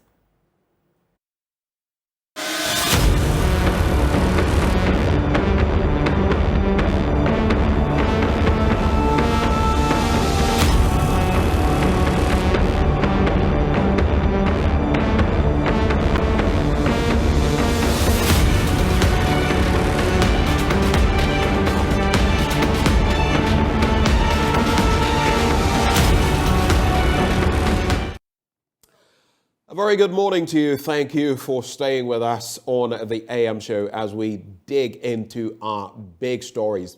And today we're going to be talking about the Gold for Oil program, a policy by our government to buy oil products with gold. Now, the government says the move is meant to tackle the dwindling foreign currency reserves, coupled with a demand for dollars by oil importers. Now, what exactly will the modalities be, and how sustainable is this measure? We discussed this also together with matters arising from the 2023 budget presentation.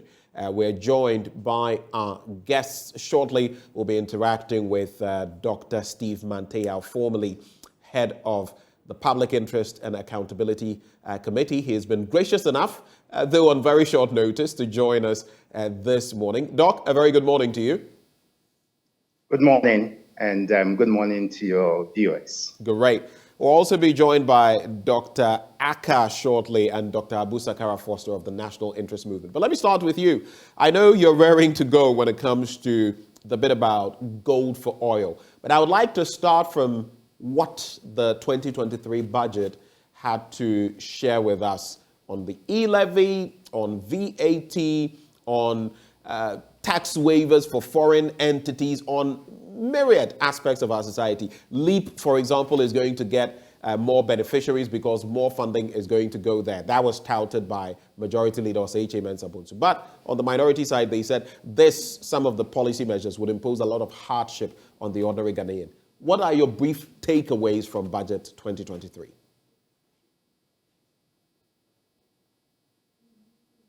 Hello, Doc? Is that right? Yes, please. Oh, yes. Sorry. All right. You know, the expectations that I had ahead of the budget reading, I dare say, was not fully met. Okay. We know times are hard, and in many countries of the world, there's been some ways in which government has been seeking to assist. In some countries like the US, there have been payouts to families and the rest.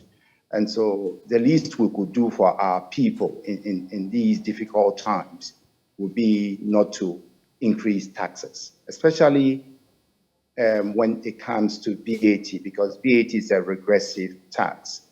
Both the rich and the poor pay the same percentage, and therefore it makes the poor poorer in terms of the nominal share of their income that goes into VAT. And so in hard times like this, you wouldn't want to overburden the poor with an increase in VAT. Of course, the government attempted to balance this with a reduction in the e-levy. But again, taking away the threshold, again, hits the poor very hard. And so you find that the poor in society are the ones that are going to bear the brunt of these new tax policy measures. What government could have done really would have been to target the high income earners. And so if there's a need to impose any tax at all, then of course you want to target luxury goods. And to the extent that VAT in this country extends even to food items, I don't think for protection for citizens. Right. So we'll try to sort out that connection with Dr. Manteo. I don't know whether we have your sound back now. We lost a bit of what you said. Please go ahead. So I'm saying that to the extent that we have, in this country, VAT covers food items. I do not think that increasing VAT actually takes care of the needs and the need to protect the poor in society. We could have done better. We could have done better.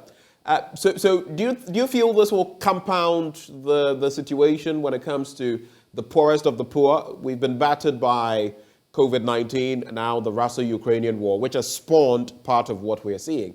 And now VAT has been increased by 2.5 percentage points. The e-levy has gone down to 1%, but the threshold of 100 cedis is gone. How will all of that add to the mix when it comes to the poorest of the poor? I heard Professor Bockman share with me recently that about 14 million Ghanaians plus are multidimensionally poor. On that angle, what do you have to say? Yes, certainly. Because, VAT runs through the entire economy, and so definitely is going to hit the poor very hard. But let me also note that government's attempts to take cognizance of that by increasing the number of leave beneficiaries. But the amounts that are paid out to leave beneficiary in itself is not something that can keep them above the cost of living.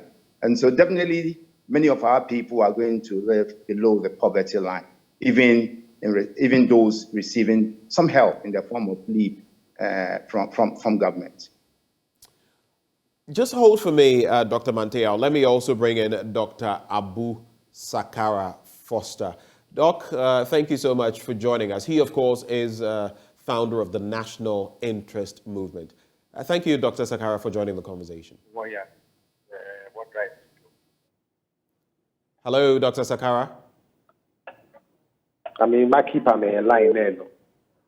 All right, so we'll try to get the connection to Dr. Abu Sakara, and he'll share his thoughts with us. Doc, can you hear me now, Dr. Sakara? You would have to unmute. Yes, I am unmuted.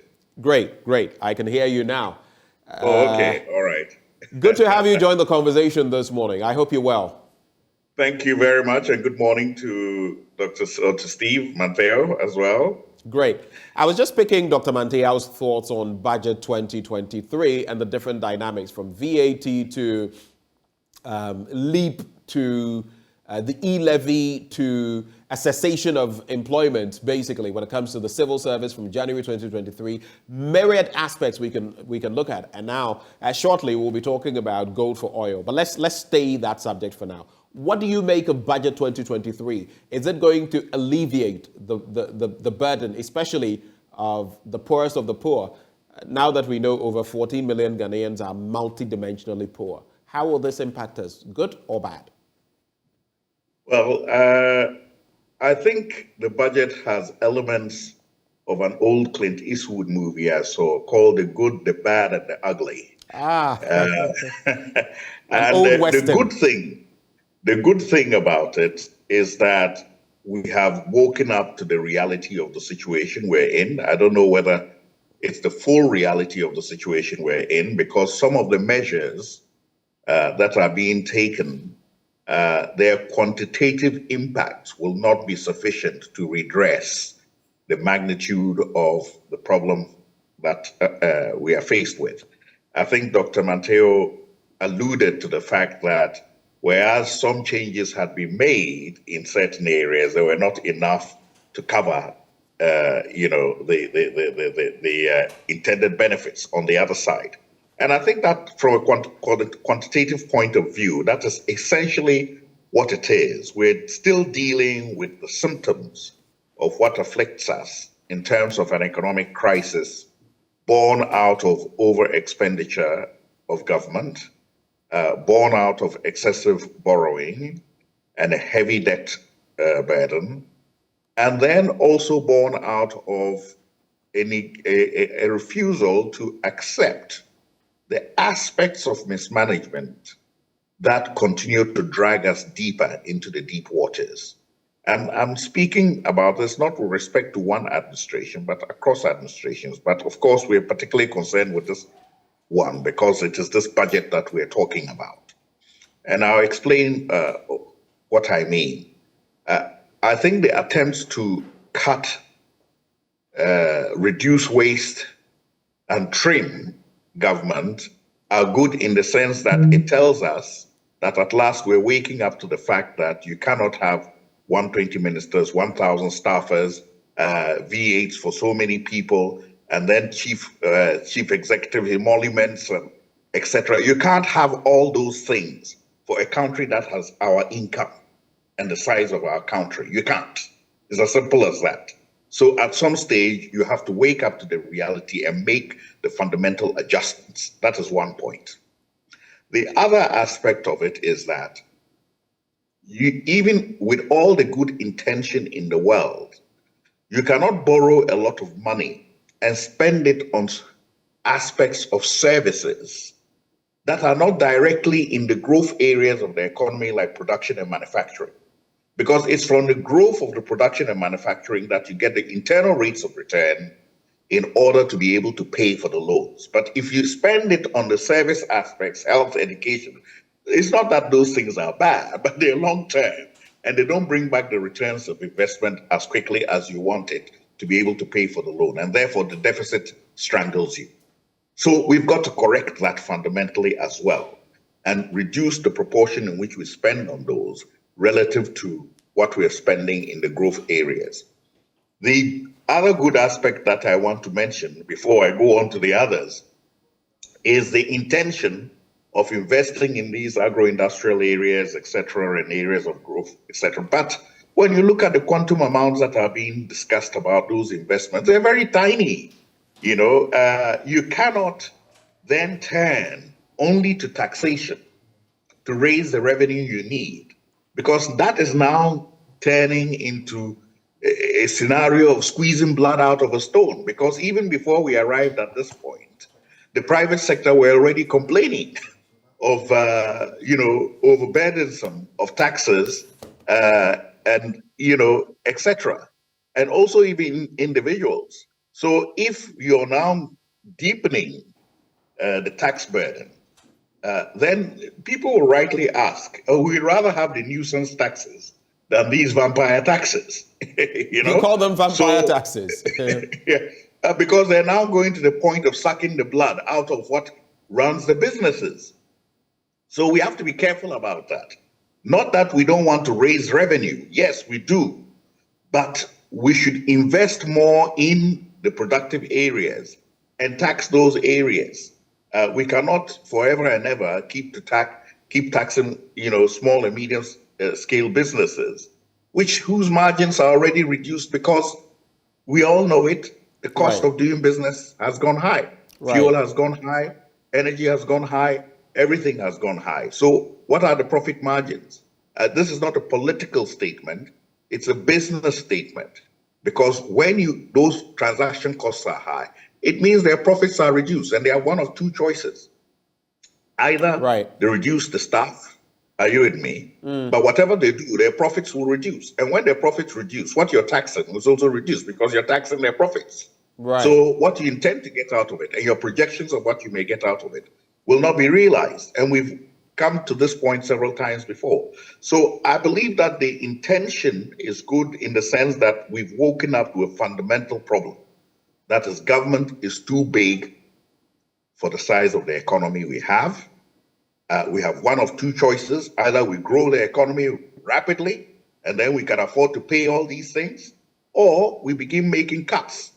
The third is that we do it simultaneously. And I would say that we go simultaneously, but demonstrate some serious resolve to make some of those cuts in their right places. Thank you for those initial thoughts. Let me bring in Dr. John Osai Kwapong, a CDD fellow. Doc, thank you for joining us via the phone lines. You just heard Dr. Abu Sakara talk about the fact that, well, these are vampire taxes because they're sucking the very lifeblood out of businesses. For you, looking at, the 2023 budget from a global point of view, what would be your assessment of it? And do you agree that the ordinary Ghanaian person is being overtaxed or taxed right into the ground currently?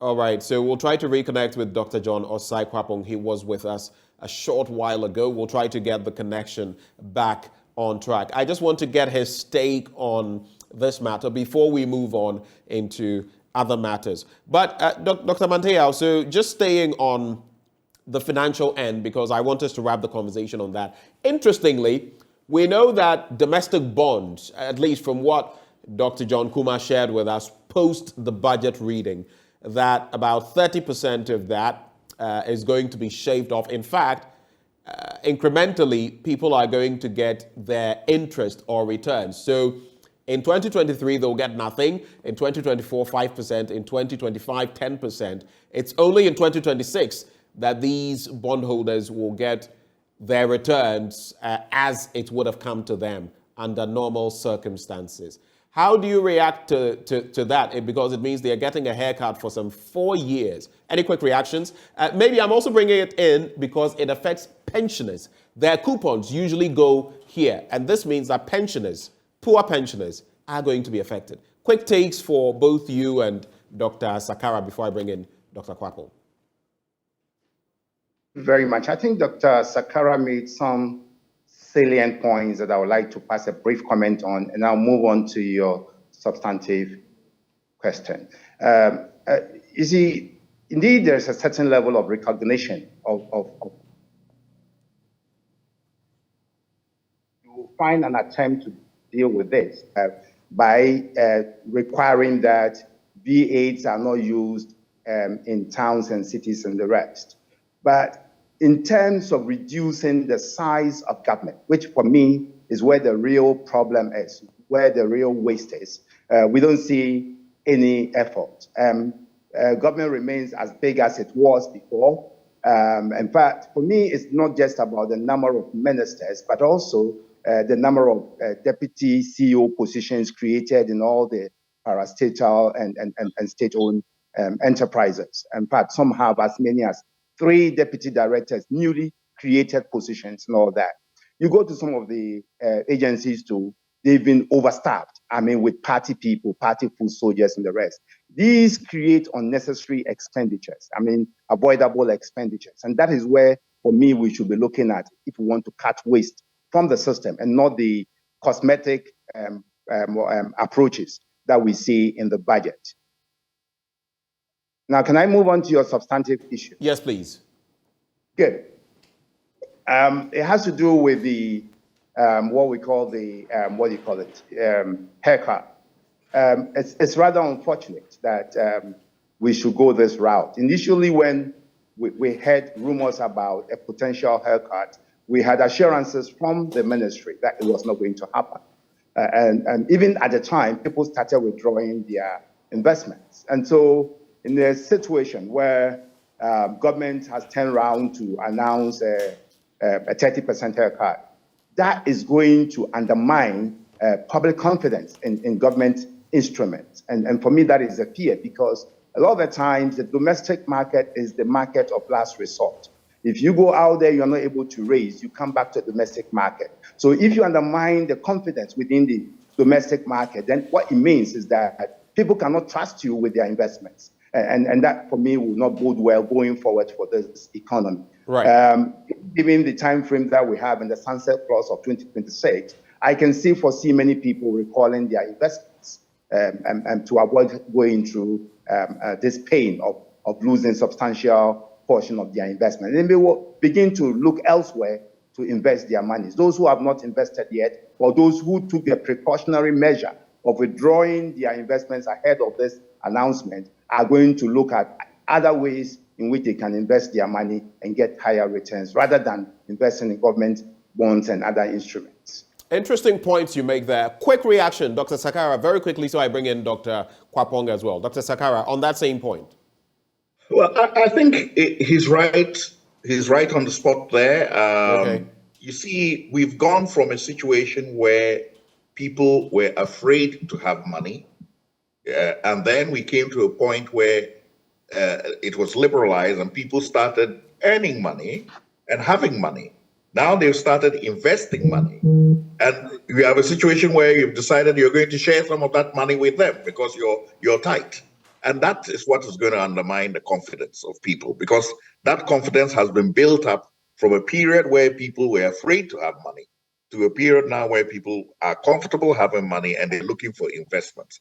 But I should say, in regard to your last point, which you were asking our other colleague who was not here, the problem with the taxation is that because our economy is largely an informal one, what you're doing is actually taxing those people in the formal sector and squeezing them more.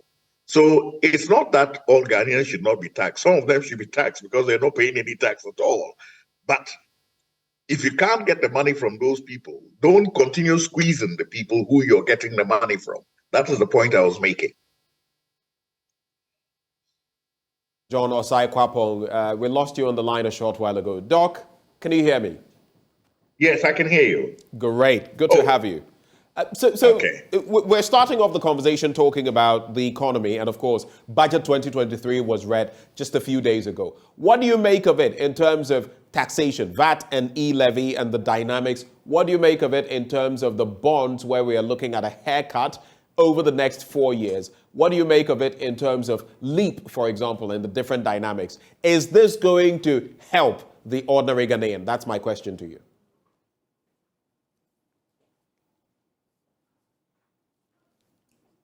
Hello, Doc. Dr. John Osai Kwapong, can you hear me?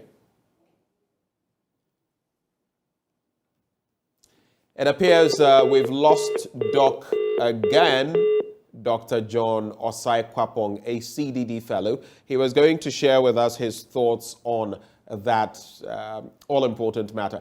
I think then we'll have to move the conversation forward, and maybe we can buy time to get Doc back. If we could get that statement from the Lands and Natural Resources Ministry on using gold to purchase oil. Maybe we'll start from there, and when we get Doc, we can take his quick thoughts on the economy before we get to that bit. So we'll just take a look at that statement by the Chief Executive Officer, Minerals Commission, Accra, and addressed actually to the Chief Executive Officer, Minerals Commission, Accra, and the Managing Director, Precious Minerals Marketing Company, Diamond House, Accra. And it says, Dear CEO and MD, we'll bring it to you shortly on your screen.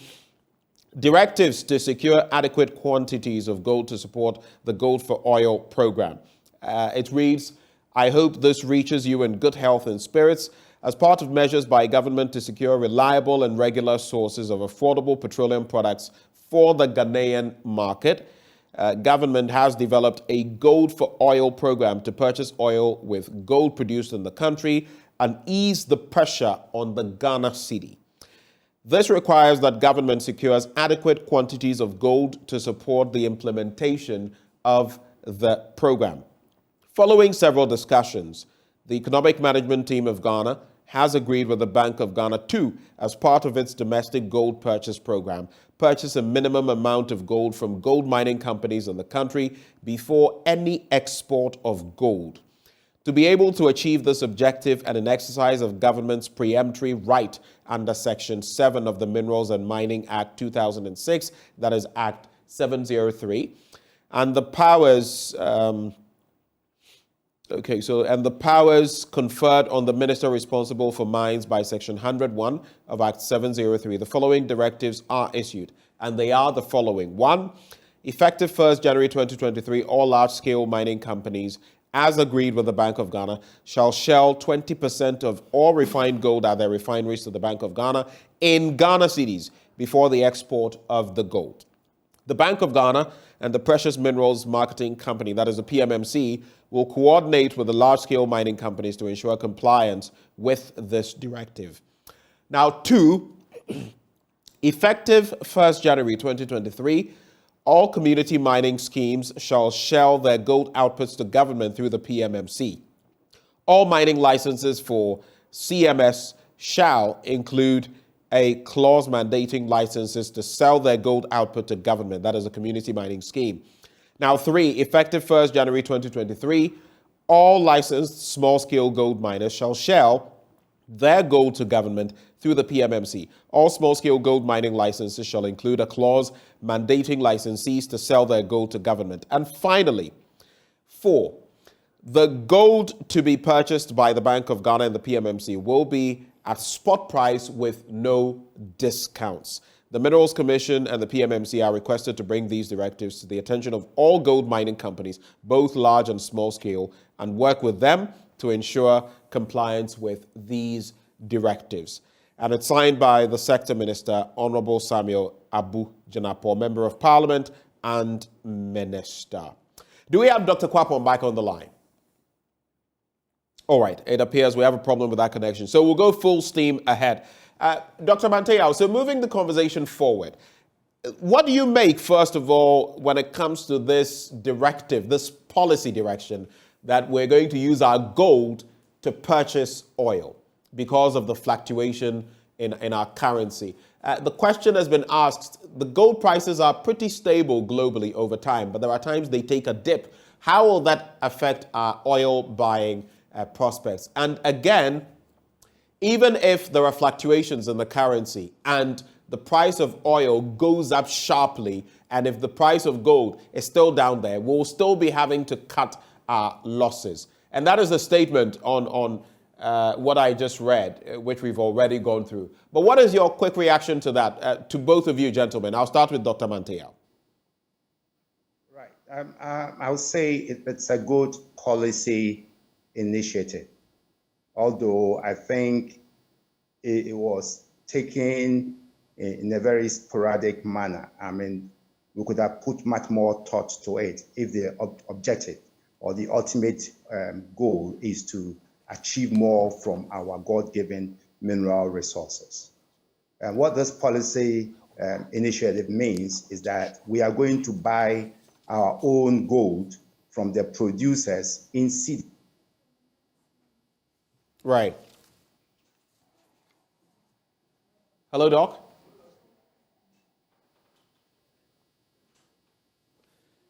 Please unmute again. It appears we've lost your connection. Intermittently, that happens. I don't know what is happening. Dr. Manteo. Hello, can you hear me? I can hear you. Please go ahead. So we missed you for about 30 seconds. Please go ahead. Yeah, so we're going to actually trade, buy our own gold in cities and then use that to trade for crude oil. So invariably, we'll be buying crude oil in cities. That's what it means. And then that reduces the pressure that is often brought to bear on the dollar, especially from the bulk oil, distributors who bring in the refined products. So it's a good initiative to the extent that it helps to manage our foreign exchange.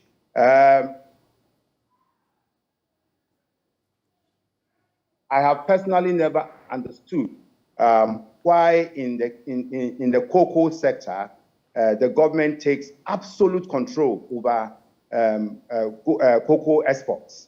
And in the mining sector, a vital sector of the national economy, right, we allow every Tom, Dick, and Harry to be involved in the export of gold. That, for me, has denied this country a lot of the benefits, and we've lost a lot of gold through illegal exports. Right. I think time has come for us to control the way we manage our gold and how we export them. Okay, so you are in full support of this initiative. There's a history to this.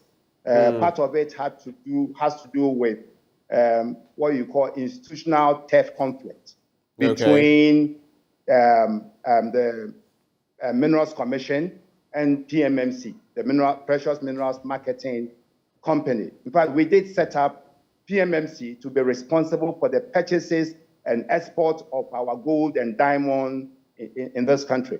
Mm-hmm. But at some point, the Minerals Commission, who also has right to grant licenses for the purchases and export of gold, decided without consultation to the protest at the protest of the PMMC, to issue licenses to private entities to buy and export gold. So we lost control over our gold exports within that context. And then subsequently, we assigned PMMC the sole responsibility for gold assaying, getting it to withdraw from the purchases of minerals. So now PMMC has two main functions, gold assaying and also purchases of gold for the purposes of jewelry making for their, their jewelry marketing activities. Right. And so now that we've taken this decision, a question that we may need to answer is what happens to the private gold export licenses that we have issued to people. Because then they have a right to buy from the small scale sector, they have a right to buy from the community mining scheme. And now, if you look at the directive, government is asking that all these actors sell exclusively to PMMC so that we can have a certain control over our gold purchases and exports. So it creates a certain confusion. And I believe that the makers of this or the proponents of this directive didn't think really about it. There will be issues to address in terms of what happens to the private companies that also have licenses to buy and to export our mineral resources. Because if you take directive, it covers the total production of the ASM sector and the total production of the community mining scheme. So what would the private people be buying? That's a good question you're posing. I just want a very, straight to the point answer to this. Are you saying then that there are more cons to the pros of this, or are you saying that by and large it is a good thing, but with gray areas that we need to address?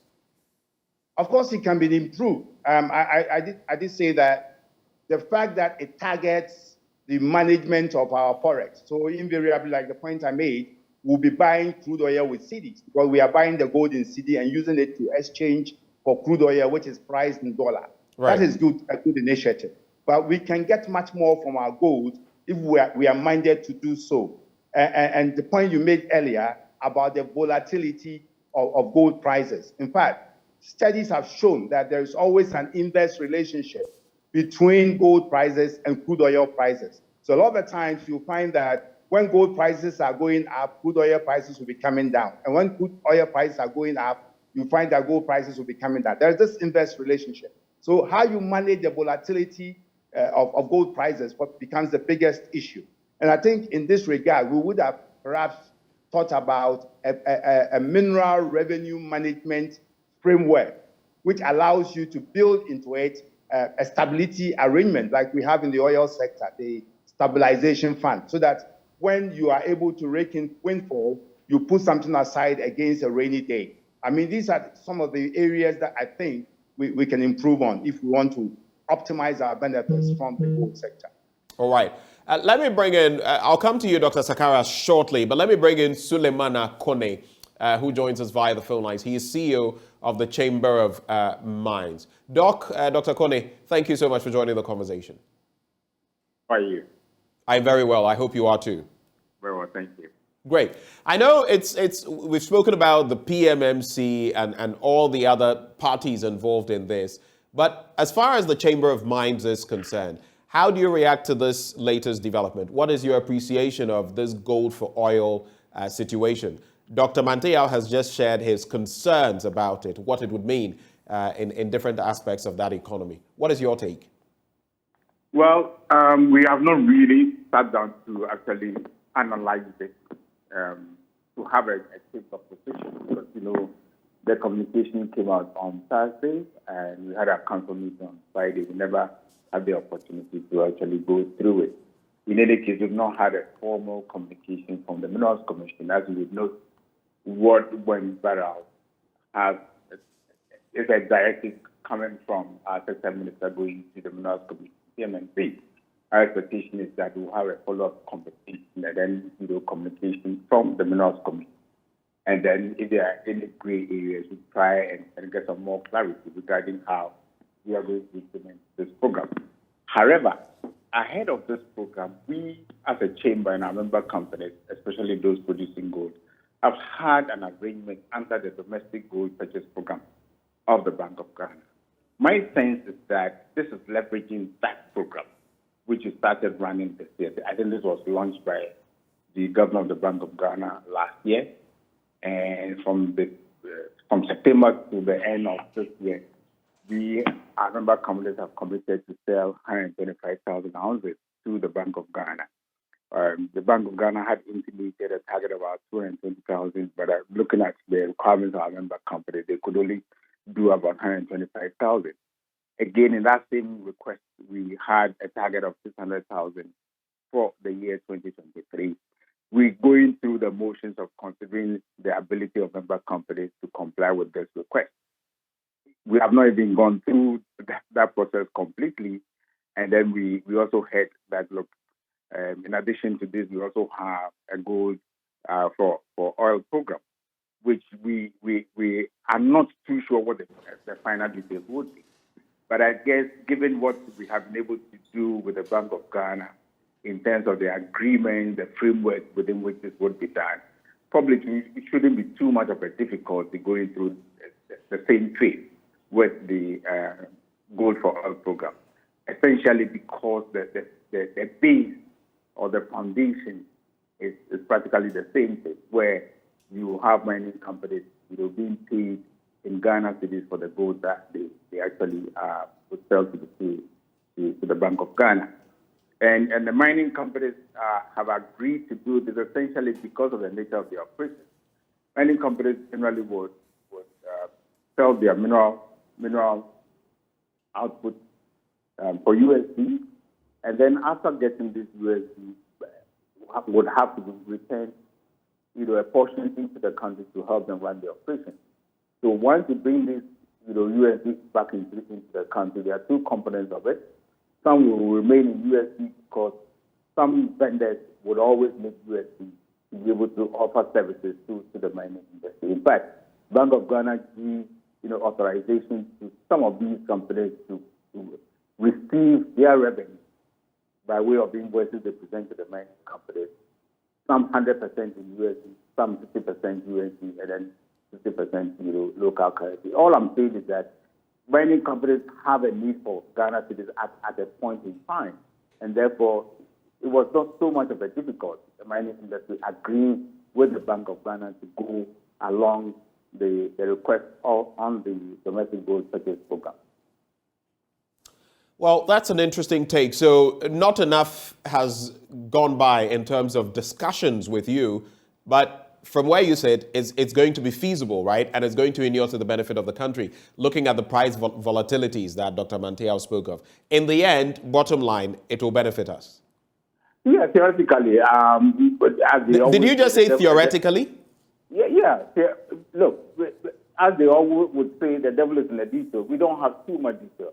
What we know is that the supply side, that is the mining industry, making the gold available, to the Bank of Ghana, for these transactions to be had. So yes, it makes a lot of sense on paper, but we don't know the other side. What we know is what we will be able to do with our member companies with the Bank of Ghana, and that is a domestic gold purchase program, which I believe is being leveraged for the gold for oil program.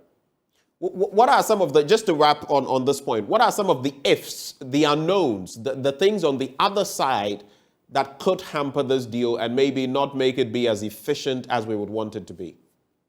Well, I don't want to go into details, but the reality is that mining companies, when they bring the USD back into the country, it goes to commercial banks. Are we going to stifle the commercial bank with this arrangement? I don't know. I don't have the full detail of, the counterparties government is going to work with. The fine details, I would not be able to tell. So as far as the chamber is concerned, what we see is our ability to be able to transact with the Bank of Ghana, especially when the quantums required are reasonable, in line with the Ghana city requirements of our member company. So that is where what we see as part of the equation. But the other side of it, we don't have the full details. So yes, our member companies will do their very best to really help our country in this difficult time. But I can't say for sure whether we have the full grasp of the full details on the other side in terms of the counterparty arrangement. So yes, on paper it makes a lot of sense, but we don't have the full details. So as far as we are concerned, we are looking at the supply side, and the constraints around it is what are your city requirements, and is this arrangement consistent with what your city requirements are? Dr. Kone, just hold for me there. Later, I want to come back to you about the involvement of community mining and all of that. But let me also come into the studio. It's interesting. We have Dr. Stephen Blessing Aka of the Gold Expo, right? And he joins the conversation as well. But tell me, this is interesting. You're almost a prophet in this, because sometime last year, you had discussions surrounding our balance of payment and all of that. And you brought up this very issue, not just specifically to do with oil or crude, but you said to deal with our balance of payment issues, we could purchase some of the gold locally. Now we're being told it will be purchased in Ghana cedis, and then use that as a sort of barter. Why did you come forth with that thought in the first place? Thank you very much. Good morning, Mr. Suleiman, my boss. Yes, so I think that the country is trying to use their competitive advantage of minerals as a store of value, which of course is good to run this initiative. However, we hope that the ASM, I won't talk about the large scale because I have Mr. Suleiman on. My concern will have to do with the small scale and the community mining. And we hope that the ASM, the community miners, don't become heretic to such initiative. Why am I saying this? I'm saying this because of the baseline conditions that will automatically affect some of these programs. The country doesn't have an LBMA refinery yet. The minister sent this communique on Thursday, which is good. However, we have to look at the baseline conditions on governance, social and environmental. For the past 4 years, we've been battling with irresponsible mining, galamsey issues and this. Once such initiative come up, we have to look at the framework. I think for us as a policy entity, we've been advocating that the Bank of Ghana should buy gold, not just buying, but to reserve gold and have the optimization program, which I think Bank of Ghana started last year. So this is more of a new program that is coming up, and we have to be very careful to look at the framework aspect of it so that it doesn't turn out to be the cocoa issue whereby they say there's a ban on Ghana's cocoa. So this is where we are coming from. Also, you also have to understand that majority of the ASM in Ghana don't have the fiscal money. No commercial banks in Ghana gives money to ASM to mine gold. It means they go outside to raise money by themselves. So if a miner goes to maybe Dubai to get money to mine gold, and now government says they should sell gold directly to the central bank, then what's going to be the benefit of the investor who is giving money? So these are some of the issues that we are trying to raise. In other words, you're saying that directive doesn't inure to the benefit of the person who is going out there to source his own funds, or the entity going out there to source their own funds and come and do mining here. Are you saying government doesn't have a right to do that? Because when you look at what has been put out by the Lands Ministry, they would quote some sections of the law and say that this is per the law, and that is what must be done. Let me just find some of them.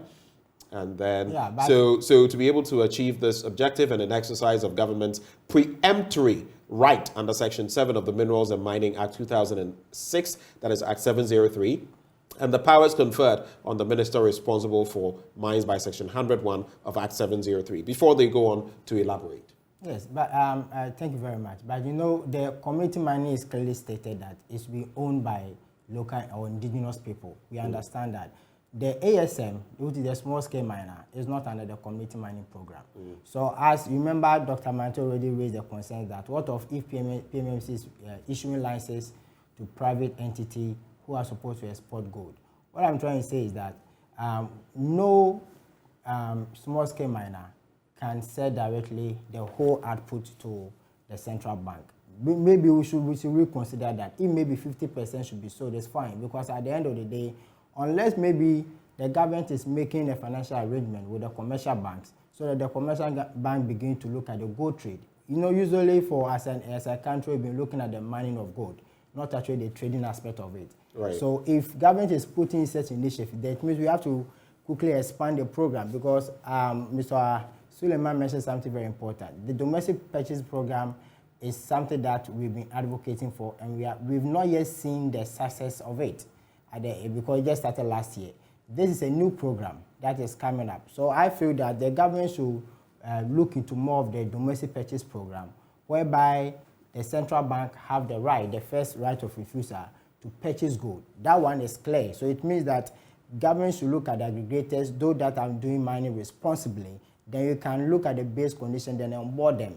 Then as it goes on, people that feel that, oh, once, for example, you said gold should be purchased as spot, so automatically it benefits the local miner here.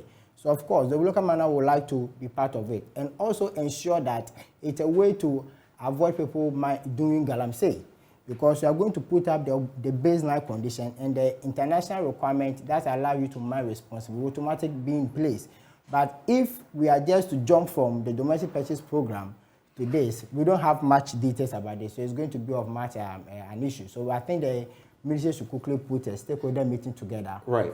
And more consultation is needed, just as Dr. Kone was mentioning. But then it appears when it comes to community mining schemes, it appears all of what you produce should go to the central bank. That's what the minister have said. But at the end of the day, we want to be sure to see who or which of the community mining at the moment has the full local support.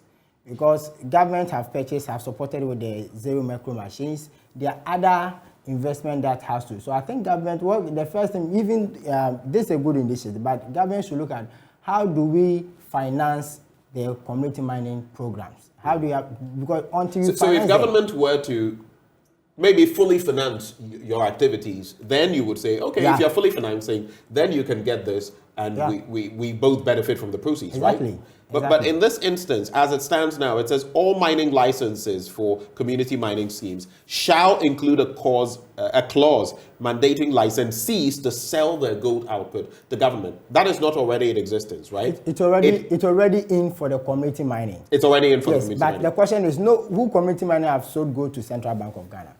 Right. There's no community that have sold gold. That's what I'm saying. That so now they are triggering that. They are triggering that clause. You can only do that. You see that we have to be clear with it. Their framework. One has to do with the financing aspect. The other aspect have to look at the industry requirement on how to mine responsibly. We have to be sure to do the checks and balance to ensure that the community miner in Western region is mining responsibly. There's a traceability. You cannot just pick gold from maybe my hometown in Zama and just sell gold to the central bank. The central bank can never keep that in their records because the gold is not responsibly mined. So we have to look at all this framework so that once you put them in place, that is why, because even if I finance you and I can't trace the gold where I'm buying the gold, of course, it's not going to, the central bank can never announce that. That's why at first we thought that one of the easiest way would be the large-scale company, because they have the LBMA support, they'll be able to sell part of their gold to the central bank. So the central bank can build out the reserve and also have that as a hedging. Because I think the government should look at where they build a proper optimization and a hedging platform so that can be used for the gold. Right. But the minister coming down to talk about the community mining and the ASM, we need to have the responsible mining framework. Once we have that, then we can now onboard these community miners in the ASM so that they can also be part of the program. A responsible mining framework, an RMF, if I could put it that way. Before I take your final thoughts, gentlemen, let me have the takes of Dr. John Osai Kwapong together with Dr. Abu Sakara. You've not had a take on this. I'll start with you, Dr. Kwapong. What do you make of this endeavor? All right, so let's go to Dr. Sakara. What do you make of this endeavor? What are the pluses and minuses? And looking at all the concerns that have been raised, should we start implementing this now, or should we wait till we have everything intact? We already know that the central bank has been purchasing gold from some of these other entities. Should we take a chill pill when it comes to the community mining scheme? What's your take?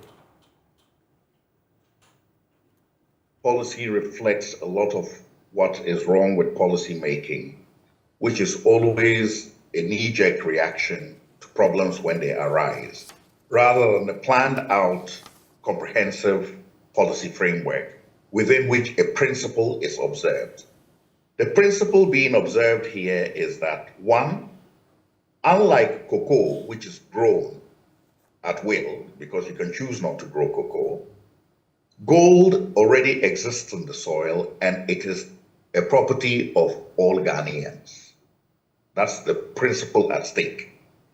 The next issue is that gold being a currency in its own right, you cannot have a situation where the second biggest producer of gold in the world has the weakest currency in the world.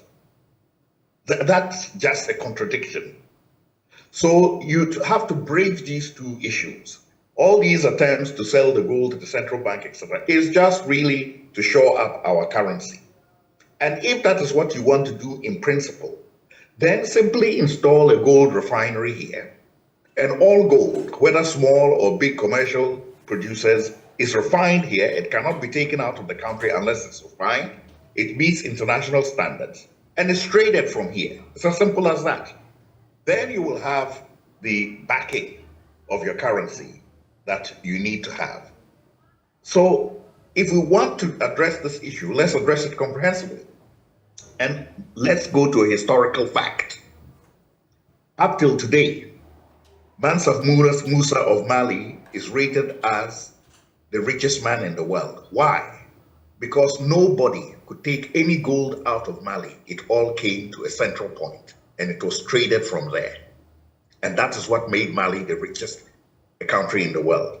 Now, we are in a situation where there is a contradiction, and we have to address that contradiction and work through the policy with the industry players. And the ideas being brought forth by the industry players there are on point, and we should work with them to do that. It should not be just to address a temporary situation, and then when things are normal again, we let go of it and we go back to what we used to do. How is it that Rwanda, of no history of gold production, has a gold refinery? And we in Ghana here, who have a long history of gold production, have no refinery? How difficult is that?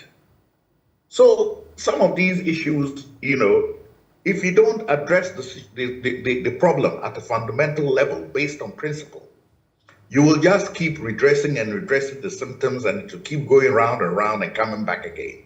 So I go for the initiative in as far as it can be expanded and made comprehensive to adhere to certain fundamental rights.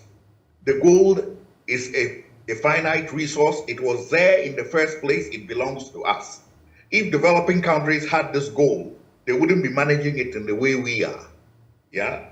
And since it belongs to all of us and it's a finite resource, we must manage it in such a way that it benefits generations across the board. Those now and those yet unborn. So quickly, so quickly, let me just ask for what do you think can be done in just some 30 seconds to regulate this and ensure that moving forward we get the best out of this deal, because it is clear government is going to follow through on this, but how do we optimize it? I think the first thing is to be consistent. You cannot have one rule for the small scale miners and another rule for the large scale miners. It will be difficult to implement. Your industry person was alluding to a certain fact which he didn't want to come out and say clearly, which is that the supply may mitigate the policy itself. In other words, the policy can be there, but if you're not getting any supply, what good is it to you? And already we know that even now, what we officially put out as gold that has been produced in this country is a fraction of what it actually is. Both in respect to the figures in India and with respect to the figures in Dubai. So yes, it has to be a comprehensive plan, but let's put a refinery here. First of all, let's get the plan comprehensive so everybody is being treated the same. Let's make the investments that we need to ensure that it is indeed tradable, and then work on the trading side, and gradually as we get stronger and we put in a refinery, create a trading floor here for gold. And that's the end of it. Doc, we're grateful for those final thoughts. Dr. Abusakara Foster is with the National Interest Movement. Let me bring in Dr. Kone. Are you still with us? Can you hear me? With you. Great. For you, having had this very expansive conversation, what do you think is the way forward? Further discussion, I guess, because like you said, there's not been enough of that. But what else ought to be done? I think we need to have, and I agree with Dr. Sakara, it has to be quite expansive and comprehensive. How do we take advantage of the gold resources, the mineral resources we have in this country? I'm all for having better retention of the value of mining within the country, and it has to be across the board. What we are discussing is a fraction of it, and we ourselves as a chamber, one of the strategies we are thinking about, how do we work with various stakeholders, including government, to retain a large part of the value. And here I'm not just talking about the quantum or the monetary value, but the whole value, including local content, training of our own people to occupy important and so on and so forth within the country. And this is just a small part of it. So we need to have that comprehensive conversation. I think your listeners need to understand that as we speak, we have 2 refineries in the country. What is lacking is the LBM certification.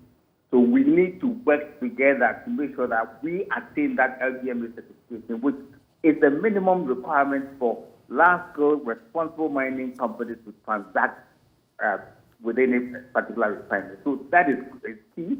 I know the government is also keen to have this done as soon as possible. And I know a committee was set up a while ago, hoping that this committee would be able to work with various parties so that we can expedite action in getting this thing done. So a number of things are being done behind the scenes, but we need to pull everything together so that where we believe we should be as a country, leveraging our mineral resources, we should be able to get there in the shortest possible time. Let me ask you an interesting question, just to cap it off. On a scale of 1 to 10, when you look at feasibility from what you've seen over time, how feasible is this scheme? Where 1 is the least, or 0 is the least, and 10 is the highest? How feasible, how practical is it for you? Like I said, I don't have the other side. The side I know about the supply side. Yes, with what you know as of now, because you don't have all the other facets. With what you know as of now, what would be your assessment? Probably 5. 5 out of 10? Yeah. All right. Thank you, Dr. Kone, for your time with us this morning. He is CEO, Chamber of Mines. Dr. Manteo, you followed the conversation. What is your take to conclude? I think what we need is policy harmonization. If you look at this particular directive and compare it with what we have in the MIP Act. Hello, Doc. It appears we have some more challenges with Dr. Manteo's connection. Doc, can you just unmute for us and maybe just start afresh?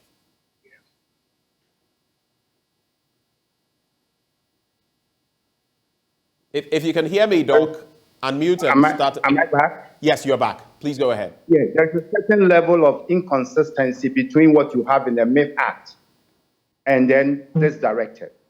The MIP Act seeks to address the issue of what you call forward linkage or beneficiation, which means to move us to a point where Ghana will not be exporting gold bars, but jewelry, which has higher value in terms of returns. Right. Now, this particular directive seeks to entrench us in the export of gold bars and not jewelry, because we are going to ship gold bars to go and pay for crude oil. Therefore, we lose the opportunity of beneficiation. And when we lose the benefit of beneficiation, the consequence is that you also lose opportunities for job creation, because through jewelry making, you'll be creating jobs. As you create jobs, you'll be creating additional tax opportunities, corporate income tax from the jewelry manufacturing companies, and also personal income tax from the workers. And then you also increase your export value, because you are not shipping just gold bars, but you are shipping jewelry. And the MIP Act recognizes this value addition and what it can do for the economy. But then here we have a directive that seeks to emphasize the shipment of old bags. So there's a certain level of inconsistency and requires some policy harmonization going forward. Thank you so much, Dr. Steve Manteau, formerly with the PIAC and a very able resource person on this matter. We're grateful for your time, sir. Let me conclude in the studio with Dr. Stephen Blessing Aka. So you've heard the comments of everybody. I think I'll throw it to you as well. Your assessment so far. It's been said that we shouldn't have different, operating systems for community mining versus the other schemes when it comes to mining, large-scale mining. But as you see it now, with what you know for now, in terms of practicality, in terms of feasibility, how would you assess this policy on a scale of 1 to 10?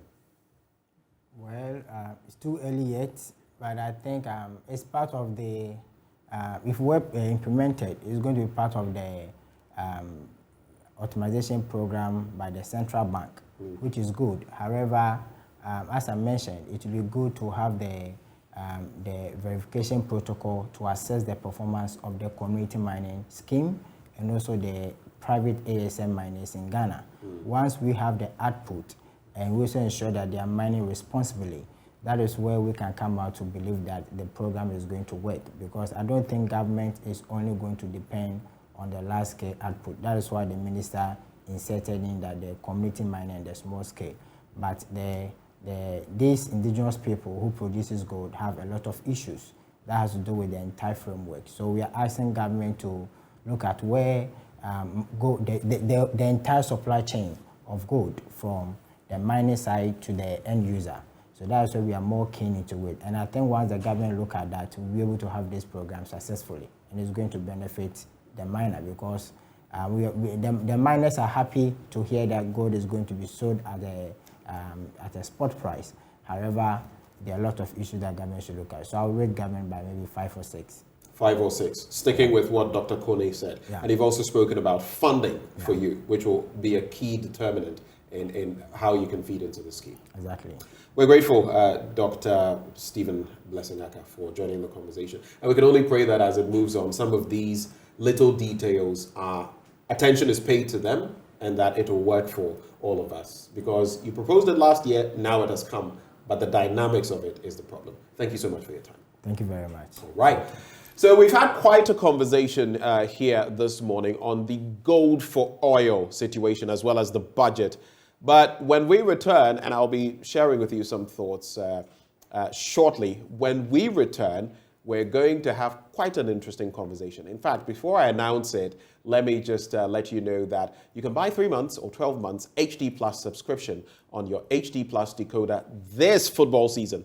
All you have to do, dial *844 *8 hash, *844 *8 hash to enter the HD Plus or Recordo Double promo. There are 1,700 rewards to be won, including trips for 3 couples to Dubai in December. I could do with that. 65-inch TVs, household appliances, etc. This promotion is valid from now till the 5th of December, 2022. Having said that, up next, right after the break, I'll be interacting with a person who was chair of that committee put together to weave the 1992 Constitution of Ghana, that group of experts. He also was the very first board chairman of the PURC. In fact, he has worked with the United Nations, the World Bank, myriad organizations, and he also is a traditional ruler. He has engaged people in the past who have become presidents. Of whom am I speaking? Maybe to give you a fair idea. He's the paramount chief of Asokore Mampong. He's been that for over 2 decades. Still don't know? Well, after the break, you'll know. You'll find out. Stay with us.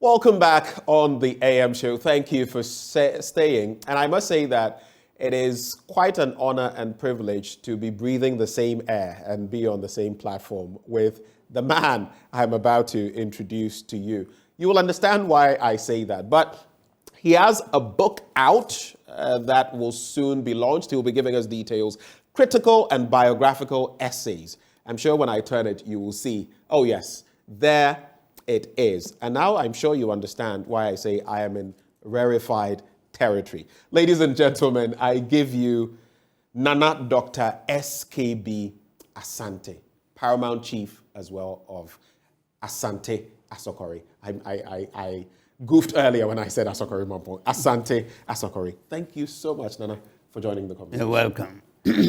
So we're going to be talking about, we're going to unearth what this book is all about, and you should grab a copy. Over 700 pages of history of everything that you can imagine. Economics, law, and a life well lived. If you don't grab a copy of this book, you'd be missing out big time. And for me, I would proffer it to all our current leaders. I think there's a plethora of knowledge they could acquire from this book. But let's get into it with Nana himself. From a young boy in the Asokore area who maybe never dreamed that you would attain the dizzying heights you have. What was it like growing up? Well, we lived in a very rural setting. There was no electricity, there was no pipe-borne water. We walked barefooted to school. But we had very dedicated teachers. And one of them, J.S. Koba, I must mention, the headmaster, who urged me to sit the entrance exam to Achimota. There was no common entrance exam in those days, so somebody had to literally hold your hands and go and take this exam. There were only 12 secondary schools.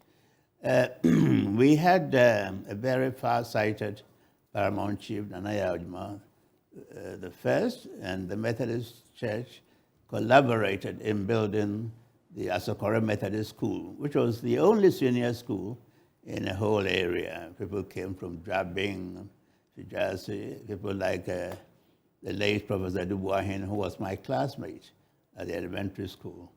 So that was a battleground. We didn't have much in the way of amenities, but it's a very clean community, very hardworking. We had dedicated teachers. This is how we were able to progress from Asokore to Achimota and beyond. Mm. And speaking of which, obviously there were people who impacted you in terms of, because I remember reading the book and looking at when in class people were asked, what do you want to be? And you said you were going to be a lawyer. There was an acute paucity of lawyers. I mean, it was almost unthinkable for you with your economic situation and everything in some backwards to think you could even become a lawyer. So who are those who encouraged you on this journey? Well, I must say that was an answer that I gave to the late Annan, who was an inspector of schools. Annan became a very distinguished public servant under President Nkrumah. He was an inspector of schools. And when he came and observed us, he said, little boy, what would you like to do? And just to impress him, I said I wanted to be a lawyer. And everybody laughed. It was a dismissive laughter. Because in those days, there were hardly any lawyers in Asante. I think you could think of Asafoje and maybe two others. And law was not easily accessible as a subject. There was no law school in Ghana. There was no in fact, there was no university at the time that I was speaking.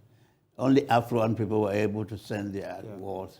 So to say that you wanted to be a lawyer was a little fanciful. But the interesting thing is that in the course of my growing up, in my secondary and tertiary education, there were many changes in Ghana. And I always say that I left Asokore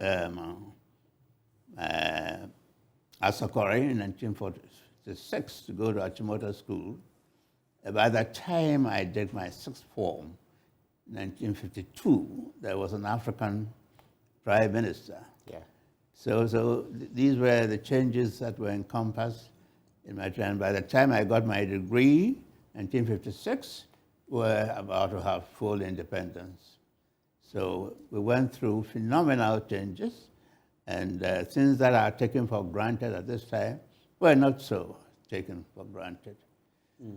The challenges which we embraced, right, and that's how we got as far as we did. Yeah. Yours is one story of definite tenacity. You had to really rein yourself in to achieve those heights. But when you did get to read law, and then things started following from there, I remember reading as well how you at one of these organizations, the United Nations, yes, where you actually were head of one of those institutions, someone met you and was wondering, a black person, so to speak, from Africa, heading this team and being in South Korea and others, it was of interest.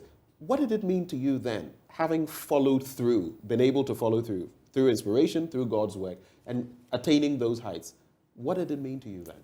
Well, it's a very humbling experience.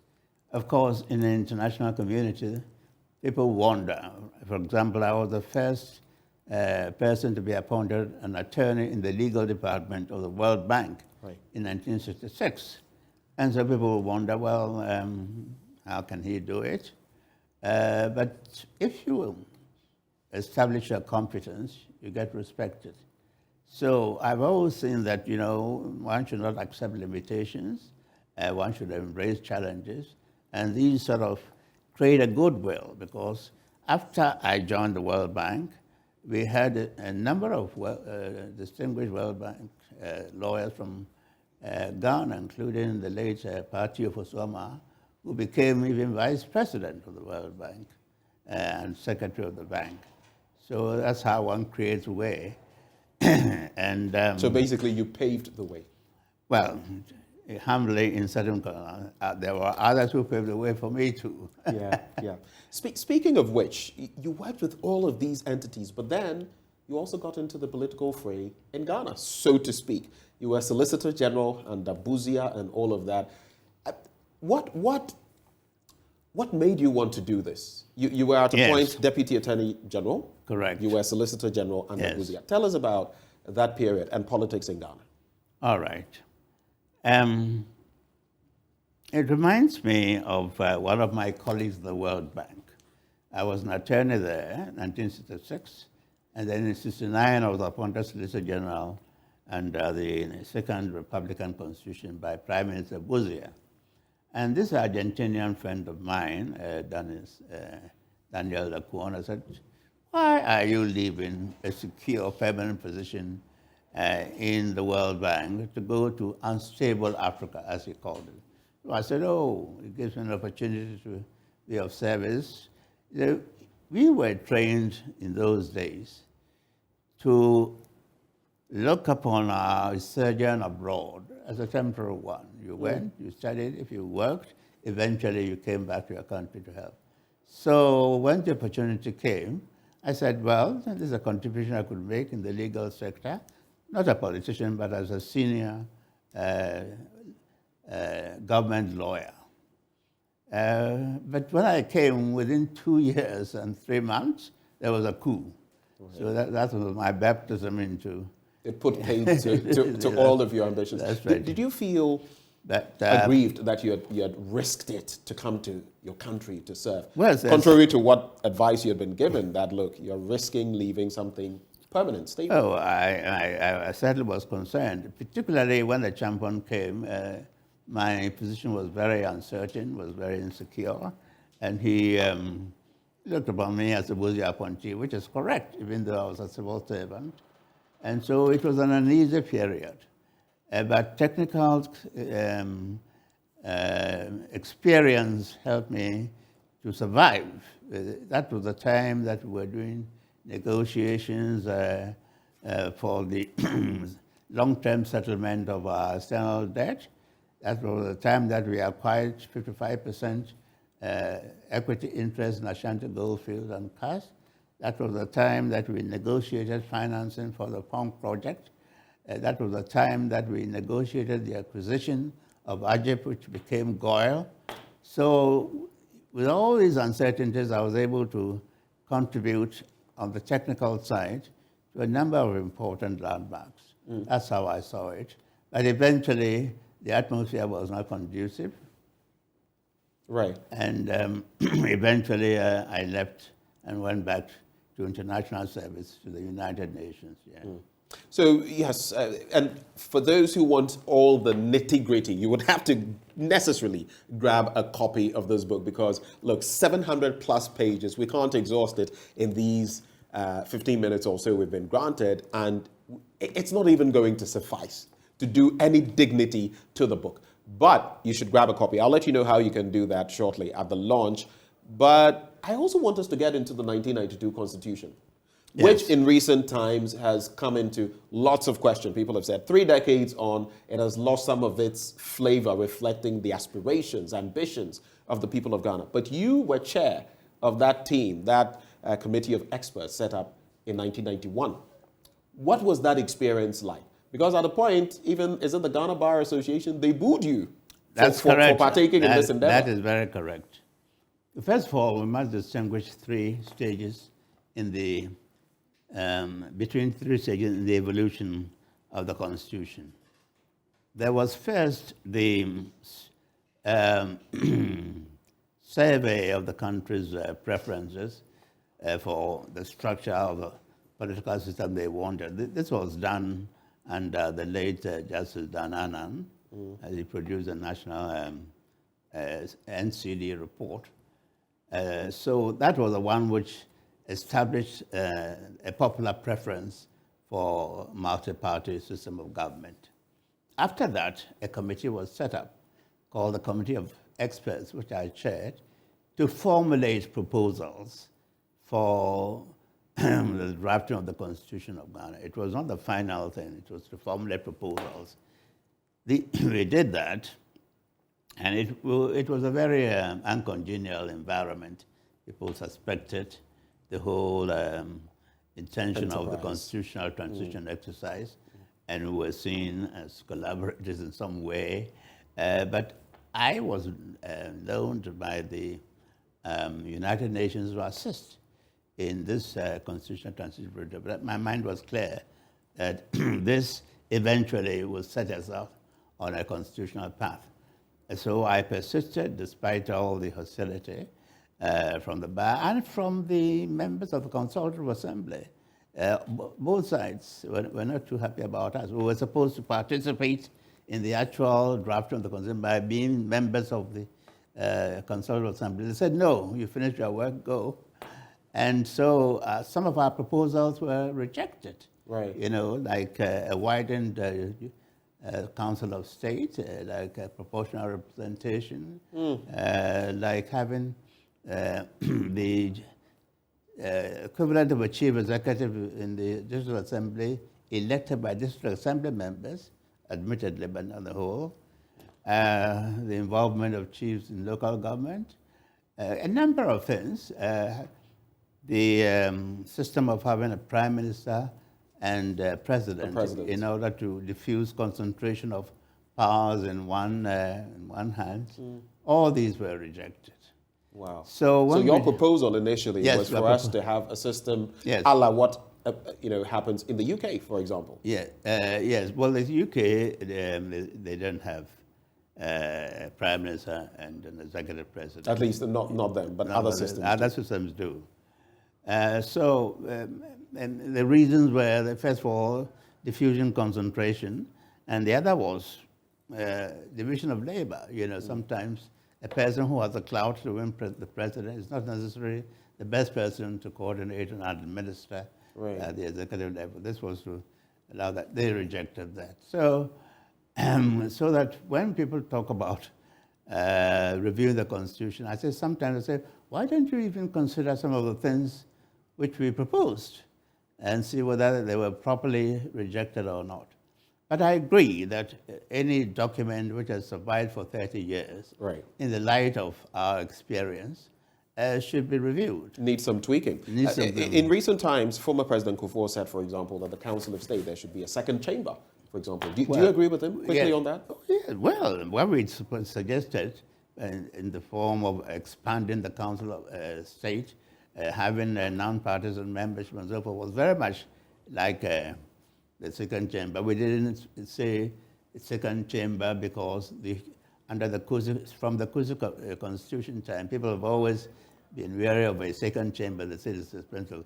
But we tried to sort of create the semblance of that in our proposal of the Council of State, which of course was also rejected by the Consultative Assembly.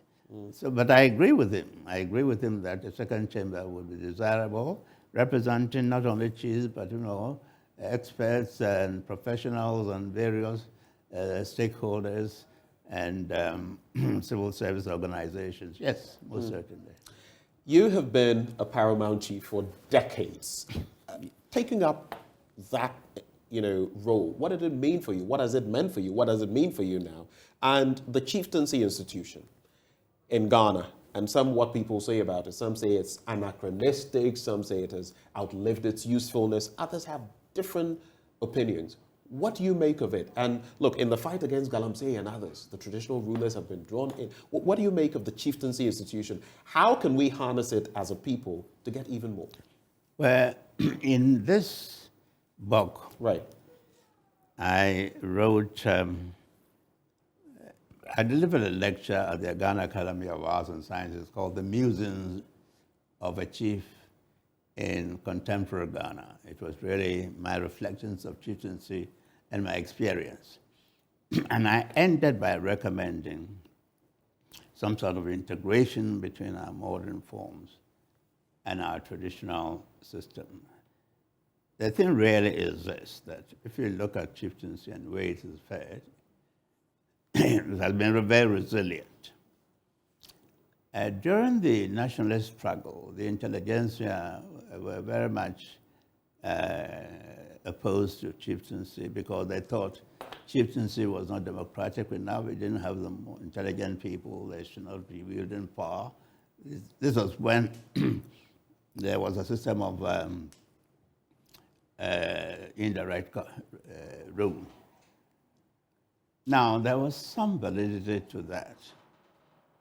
But now, chieftaincy, the power has gone to the people, but chieftaincy still remains valid because I have realized through my experience that the machinery of government is very limited. If you go to the rural area, the administration of justice, the maintenance of peace, the mobilization of people for peace, for development, these are mainly done by chiefs. Now, when we go to a national House of Chiefs or regional House of Chiefs, there's always a Minister of State appealing to chiefs to help them to do this, to stop Galamsey, to stop unnecessary cutting of trees, to help them to achieve governmental goals. However, when it comes to local government, for example, chiefs are not represented. And there really is no reason why chiefs are not represented. Chiefs are excluded from parliament, but I maintain that any group of people should not be excluded from the legislative process. So either you have them in the first chamber or in the second chamber. Anybody should be able to comment on legislation appearing before parliament. And the idea that chiefs should not participate because this is a party political thing is not valid in my view. So if chiefs do have a role in development, if they have to be called upon from time to time to assist in doing this, then why is it that we don't find a way of integrating them into the system? Let's take Galamsey. Galamsey, chiefs are excluded from the process of granting mining leases or mining licenses. They are excluded from participating in the assembly. They are excluded from parliament. They don't have executive power. According to the Supreme Court ruling, chiefs don't really have judicial power. So if somebody is really doing something wrong, what is the, chiefs are limited. The chiefs are limited. What is the mechanism by which the chiefs actually stop somebody? It has been held by the Supreme Court that the old rule, which said that failure to obey a chief's order is a criminal thing, that's a violation of the Constitution, So you can't have You can eat your cake and have it, as people would say. You can't eat your cake and have it. Right before we just wrap with the conversation on the book, I would be remiss not to do this. You've taught in the legal spectrum for a long time. Yes. I'd just like to find out from you, when you look at legal education in Ghana now and all the brouhaha about the Ghana School of Law and all of that, what do you make of it? Should we be expanding? Should we be gatekeeping like we're supposedly doing? In some 30 seconds, what's your take on that? Well, first of all, let's think of the substance of legal education. Yeah. And I think that there are things are being done as much as possible, but there are two things which are missing. My experience of customary law, both in my studies and in my role as a chief, teaches me that customary law as a subject should be taught. You know, when I was doing my master's degree, I did jurisprudence, international law, and other, but I also did comparative customary law. It's not taught in the law schools. It should be taught. I mean, it's made an adjunct, a little adjunct to family law or land law, but customary law should be taught because that's when you understand society. The second thing is that there are many areas which are developing, and I think some start has been made. You know, I'm very interested in international business transactions and negotiations and so forth. These are very complex areas. You don't get them from the ordinary curriculum either for the LLB. Some aspects, maybe petroleum for the LLM, but you don't get the whole picture. Most of our negotiations are affected by lack of expertise in the particular areas. And I think the universities could establish specialist areas where they are dealing with financial financing agreements, joint ventures, petroleum agreements, and so forth and so forth. They do a little bit of petroleum agreement.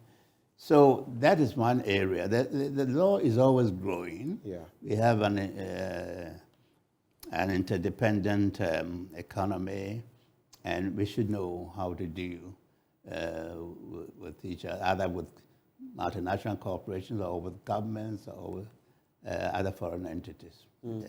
So, like now, you said, we had our law school, Rwanda, yeah. Others, the Kenyas have come to expand. We have still remained where we are. Yes. Just very briefly, I want us to wrap with the talk of the book and the launch date on that. All right. You want me to do what? Sorry. So the School of Law, as it has remained. Very the School of Law. Oh, yeah. Well, I have, I think the General Legal Council is quite right in insisting upon certain standards. And that before you are admitted to legal practice, there are certain requirements that you must set. And I believe that the university should be aware of that in teaching. Now, having prescribed what should be the requirement for admission and having allowed the university to teach to the LLB level, if anybody wants to become a lawyer, we should not restrict how he gets through the training or the court professional side to get to the final thing. The examination should be there. If you can do it by some way other than going to the law school, it should be done. In the UK, people can sit at home, prepare, yes, and go and sit. Oh, yeah, that's what we experience. So we should be able to get that. We should be able to get that. Or you can have schools, special private schools preparing people for that. Right. If they pass, they pass. Okay. Let's wrap with the book. Now, tomorrow is the big day. It's the launch of this wonderful book. Yeah. If I may, what triggered this? Why put this together in the first place? Well, over the years, I've made several attempts, sometimes to write biographies, but I also have given a number of lectures around the world, both in Ghana and elsewhere. And you give a lecture, and then later on you go and see, and the lecture is lying there, but it's very pertinent to the issues of today. So I have a combination which comprises biographical materials, so my education And there's quite a lot on Achimota, for example. Yes. Yeah. That would be interesting to Akuras. But I also deal with major issues like the evolution of the 1992 Constitution, like the history of legal education in Ghana, a history of the law faculty and now the School of Law. I deal with chieftaincy. I deal with my international experience, what happened when I was in the World Bank, the kind of things that the United Nations did, not only for developing countries, including China and so forth. So this is a repository of all of that yes. knowledge put together in here. And you had to do this. Yes. And then I also, there's a section on tributes. Right. You know, some mostly Ghanaians, but about 3 Americans that I knew, which is interesting because it shows my interaction to them, my appreciation of them.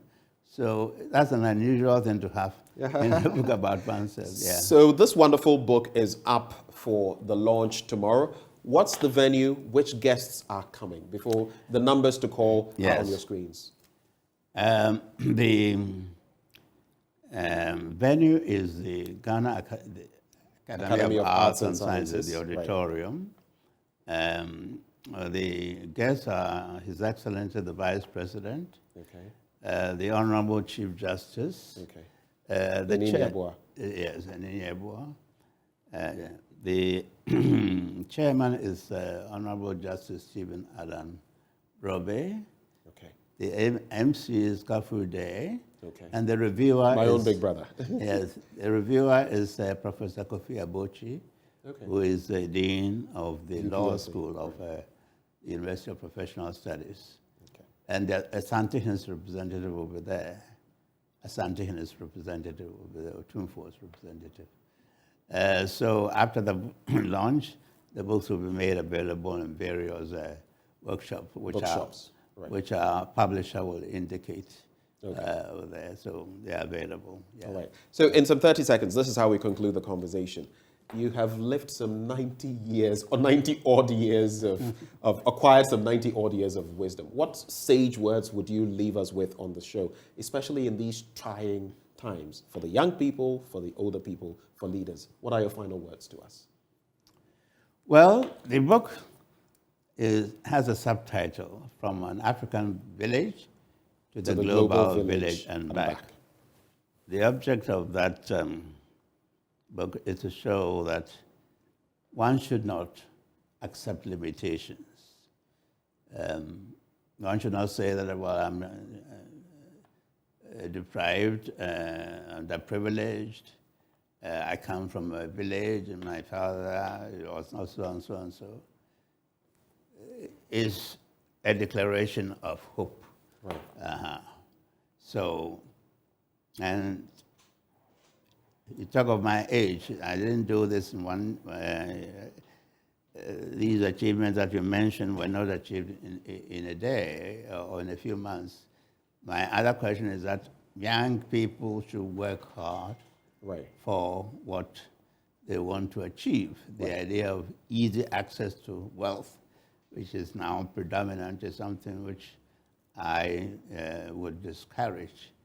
In the long run, you may not be rich, but here we are.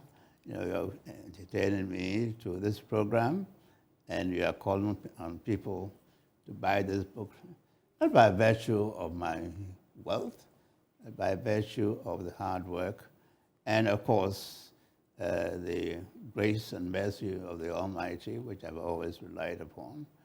So this is my advice. Let's stick to the sterling values. And with God's help, work hard, and you will achieve something. You make an impact that will make you feel proud, and not necessarily acquire lots of money and things like that. Thank you very much. Thank you so much. You just remind me of Busumuru Kofi Annan. May his soul rest in peace. Yes. When his wealth figures came out there, but if you look at his clout and you look at it's not about the money. It's about what you do with your life. Yes, Thank you so much. I feature him in the book. Yes. Yes. And he was a very modest man. Yes. Even at the pinnacle of his power, he never turned down my telephone calls. He always returned wherever he was, however busy he was. And he wasn't pretentious. He was so modest and humble. He's a man that I admired a lot.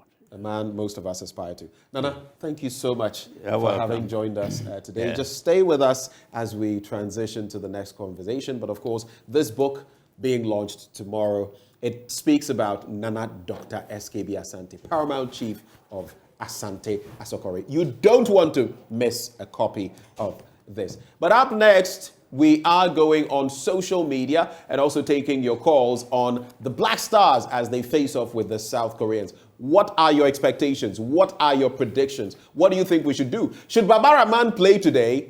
Should Baba Rahman play today? Should Jordan Ayew play today? Answer those questions right after the break.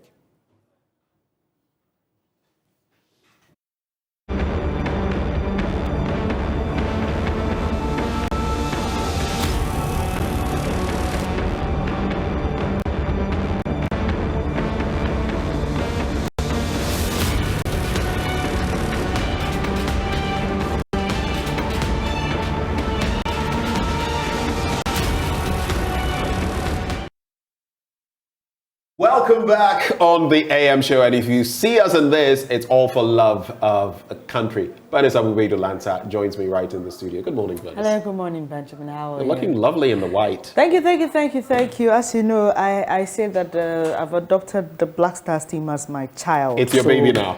Yeah, the Black Stars is my baby. So Do you know that the Black Stars in the World Cup have never lost a second match so far? Okay, that's an interesting one. In all the four tournaments, well, the three previous ones, that we 2006, 2010, 2014, we're yet to lose a second group stage match. Right. So we're hoping, counting on... Fingers crossed. I mean, I wish the guys all the best. We'll get interactive shortly with you. Just call us. Let us know what you think. Yep. But this is what I say, Benjamin. I mean, we must give the coach and the boys some room to operate. Look, let's be fair to them. Some of these teams they are playing have been consolidated for about 4 years running. They've been playing tournaments together. Longer. They know themselves. This team is just gelling. We know all the stories around the team, the call-ups and all. So let's just give them space to operate.